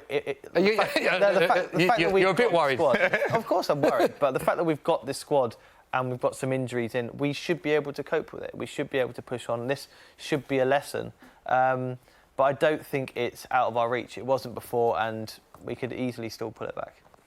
Dave, what are you saying? I said Liverpool beginning of the season, and I think Liverpool will. I think what is worth saying is it's the first time under Pep. Like, I think teams were until you sort out defence and some of the players come back. Teams were actually quite actually like fancy playing against Man City. The first time I can remember in about 2 or 3 years. You think teams go to the Etihad now or go play Man City and say we can get something now? If you look at those chances, so many that Wolves had, that all came from the same sort of passing movement. So they've obviously planned. Quick counter. It's interesting that Adama Traore is a big part of that, and he's their quickest players. They've obviously identified that to hit them with pace and a lot of counter-attacking football, which Wolves do so well. And you have to look at that. It could have been more as well. Katrina missed that one-on-one in the first half. There was at least 3 chances in the first half. They should have scored at least one. And it was all the same. All came the same way. And it was mistakes a lot of the time. Part of the second half was purely their counter-attack, but the first half, there was... I mean, Otamendi, I think, for the second chance that Jimenez had, he didn't know where to go. He was turning back, forth. On the floor as well. fix that before it gets any worse. Yeah. Any other questions just quickly before? Linda Bahardi has said Pep out, Wenger in. Come off it, Linda, come on. Frequency says Man City are a joke of a team. Oh, go away, go It's too much. But Daniel Carson does have an interesting one about the next game, which is coming up on Sky Sports. He says, why does Ole Gunnar Solskjaer keep on playing Andreas Pereira in midfield? What do you guys think about that? I'm not too sure, really. He must see something in him in training that leads him to believe that he's worth starting for Manchester United. Obviously, they're in a transitional period now. They're still trying to figure out what's going on because, as we've said, they've got rid of Lukaku, got rid of Sanchez. The squad has changed, and I don't quite know what's going on over there. It's all a bit of a mess. And I think Andres Pereira, he's a good player. I don't think I think he went on, was it Sociedad he went to a few years ago, and he played well there, but he doesn't seem to be clicking at Manchester United, and nobody really does. But I wouldn't say he's a terrible person to have in that team, but I don't think he's quite like Manchester United quality. Who have they got to come in that's better? Thing, isn't it? They've still got Matt. I think some people are calling for Angel Gomez and Chong to come in as well, but it's a pretty thin squad, isn't it? He's a more experienced player, so that would be the logical step to have a more experienced player in, but... Yeah, they just sold too many, players that could contribute, and they played 60 games last year. If they play anywhere close to this, injuries pick up. I'm really worried for United. I actually love it. Yeah. You said that a lot, haven't you? I hate Man United. OK. Big story of the day, of course, though. Sorry to go back to it, That's Joe. all right, Was it's all right. Wolves beating Man City? We can hear now from Wolves skipper Conor Cody. It's amazing. It's amazing. It really is. But we come here with belief. We really did. We've had 2 good results. We had a fantastic result on Thursday night. But this just tops a lot, I think. I think with how good Manchester City are, how they move it, we were organised, we were in shape, and we countered at pace. It was the quality was fantastic, and I thought we deserved the win. I really did. Always smiling, lovely guy, kind of guy that we both know quite well. He's on Soccer Element this week as well. What a time to get him on! Yeah, unbelievable. Unbelievable. I spoke to him yesterday. He said, "Yeah, we're coming on." And I thought we were going to talk about a tough game at Man City, and now we're going to talk about Is he bringing no joke Nuno as well? Or? No. Nuno's staying well away. It's interesting saying how much that means to him. Wolves have had some massive wins, haven't they, the last season and this. And that, do you think, as a neutral, that's their biggest result, do you think? Because it was at Etihad. They've beaten Man United, they've beaten Spurs, they've beaten Chelsea. They're the Premier League champions away from home. That's got to be the biggest, right? I mean, that was the first time, bar Norwich, that I've seen Man City look even remotely vulnerable this year. I thought they absolutely battered Spurs when you got that 2-2 draw, and I thought Spurs were incredibly lucky to get that. But Wolves, that honestly could have been 5. And it would have been completely fair enough. I mean, I was facing the other way, so I didn't quite see how many chances you guys got, but it didn't seem like a lot. Did you have many chances? It was, as I said, it was the same attack over and over again. Ball floated in, wasn't it? We dominated the ball, but we did the same thing every time. And we brought on Zinchenko, took off Kyle Walker, which I thought was a bit strange. But we put Cancelo on the right, because the quality of crosses, I guess, wanted to be better. But they weren't. It was just the same thing every time, and it was extremely frustrating to watch. Who are you putting the crosses in for, though? You've got no right. They had three extremely tall centre-backs who were great in the air and absolutely dominated us. And there was no, let's go. I don't think I saw a single attack through the middle. A single attack. Well, I could be wrong, but not to my knowledge anyway. That's a strange day at the office, isn't it? OK, so great day for Arsenal, good day for Chelsea, not a great day for James Wayne and Manchester City. Congratulations to Wolves. Massive win for Wolverhampton Wanderers at the Etihad. And let's just have confirmation of the big match live on Sky Sports straight after us. There it is, Newcastle against Man United. Ole Gunnar Solskjaer against Steve Bruce live right now. Let's head over to Sky Sports Premier League for that Super Sunday. Enjoy today's show, guys. Big thanks to Doogie for coming on, for Tube, Dave Jackson and James Wayne. Thanks for joining us. We will leave you with our best bits. We'll see you soon. Bye-bye. Go! Down in the weeds! Paying back that 8 million. What a bargain he was. What an absolute bargain. Who will win the Golden Boot? Do you think it could be Tammy? Oh, what a ball. Tammy can win the Golden Boot! Tony, the floor manager, just wandered in. Hello, Tony. Tony's famous for his woohoo. He's going to give us a woohoo in camera. Woohoo! Thank you, Dave. Great analysis. What's happening? Make some mount. Yeah!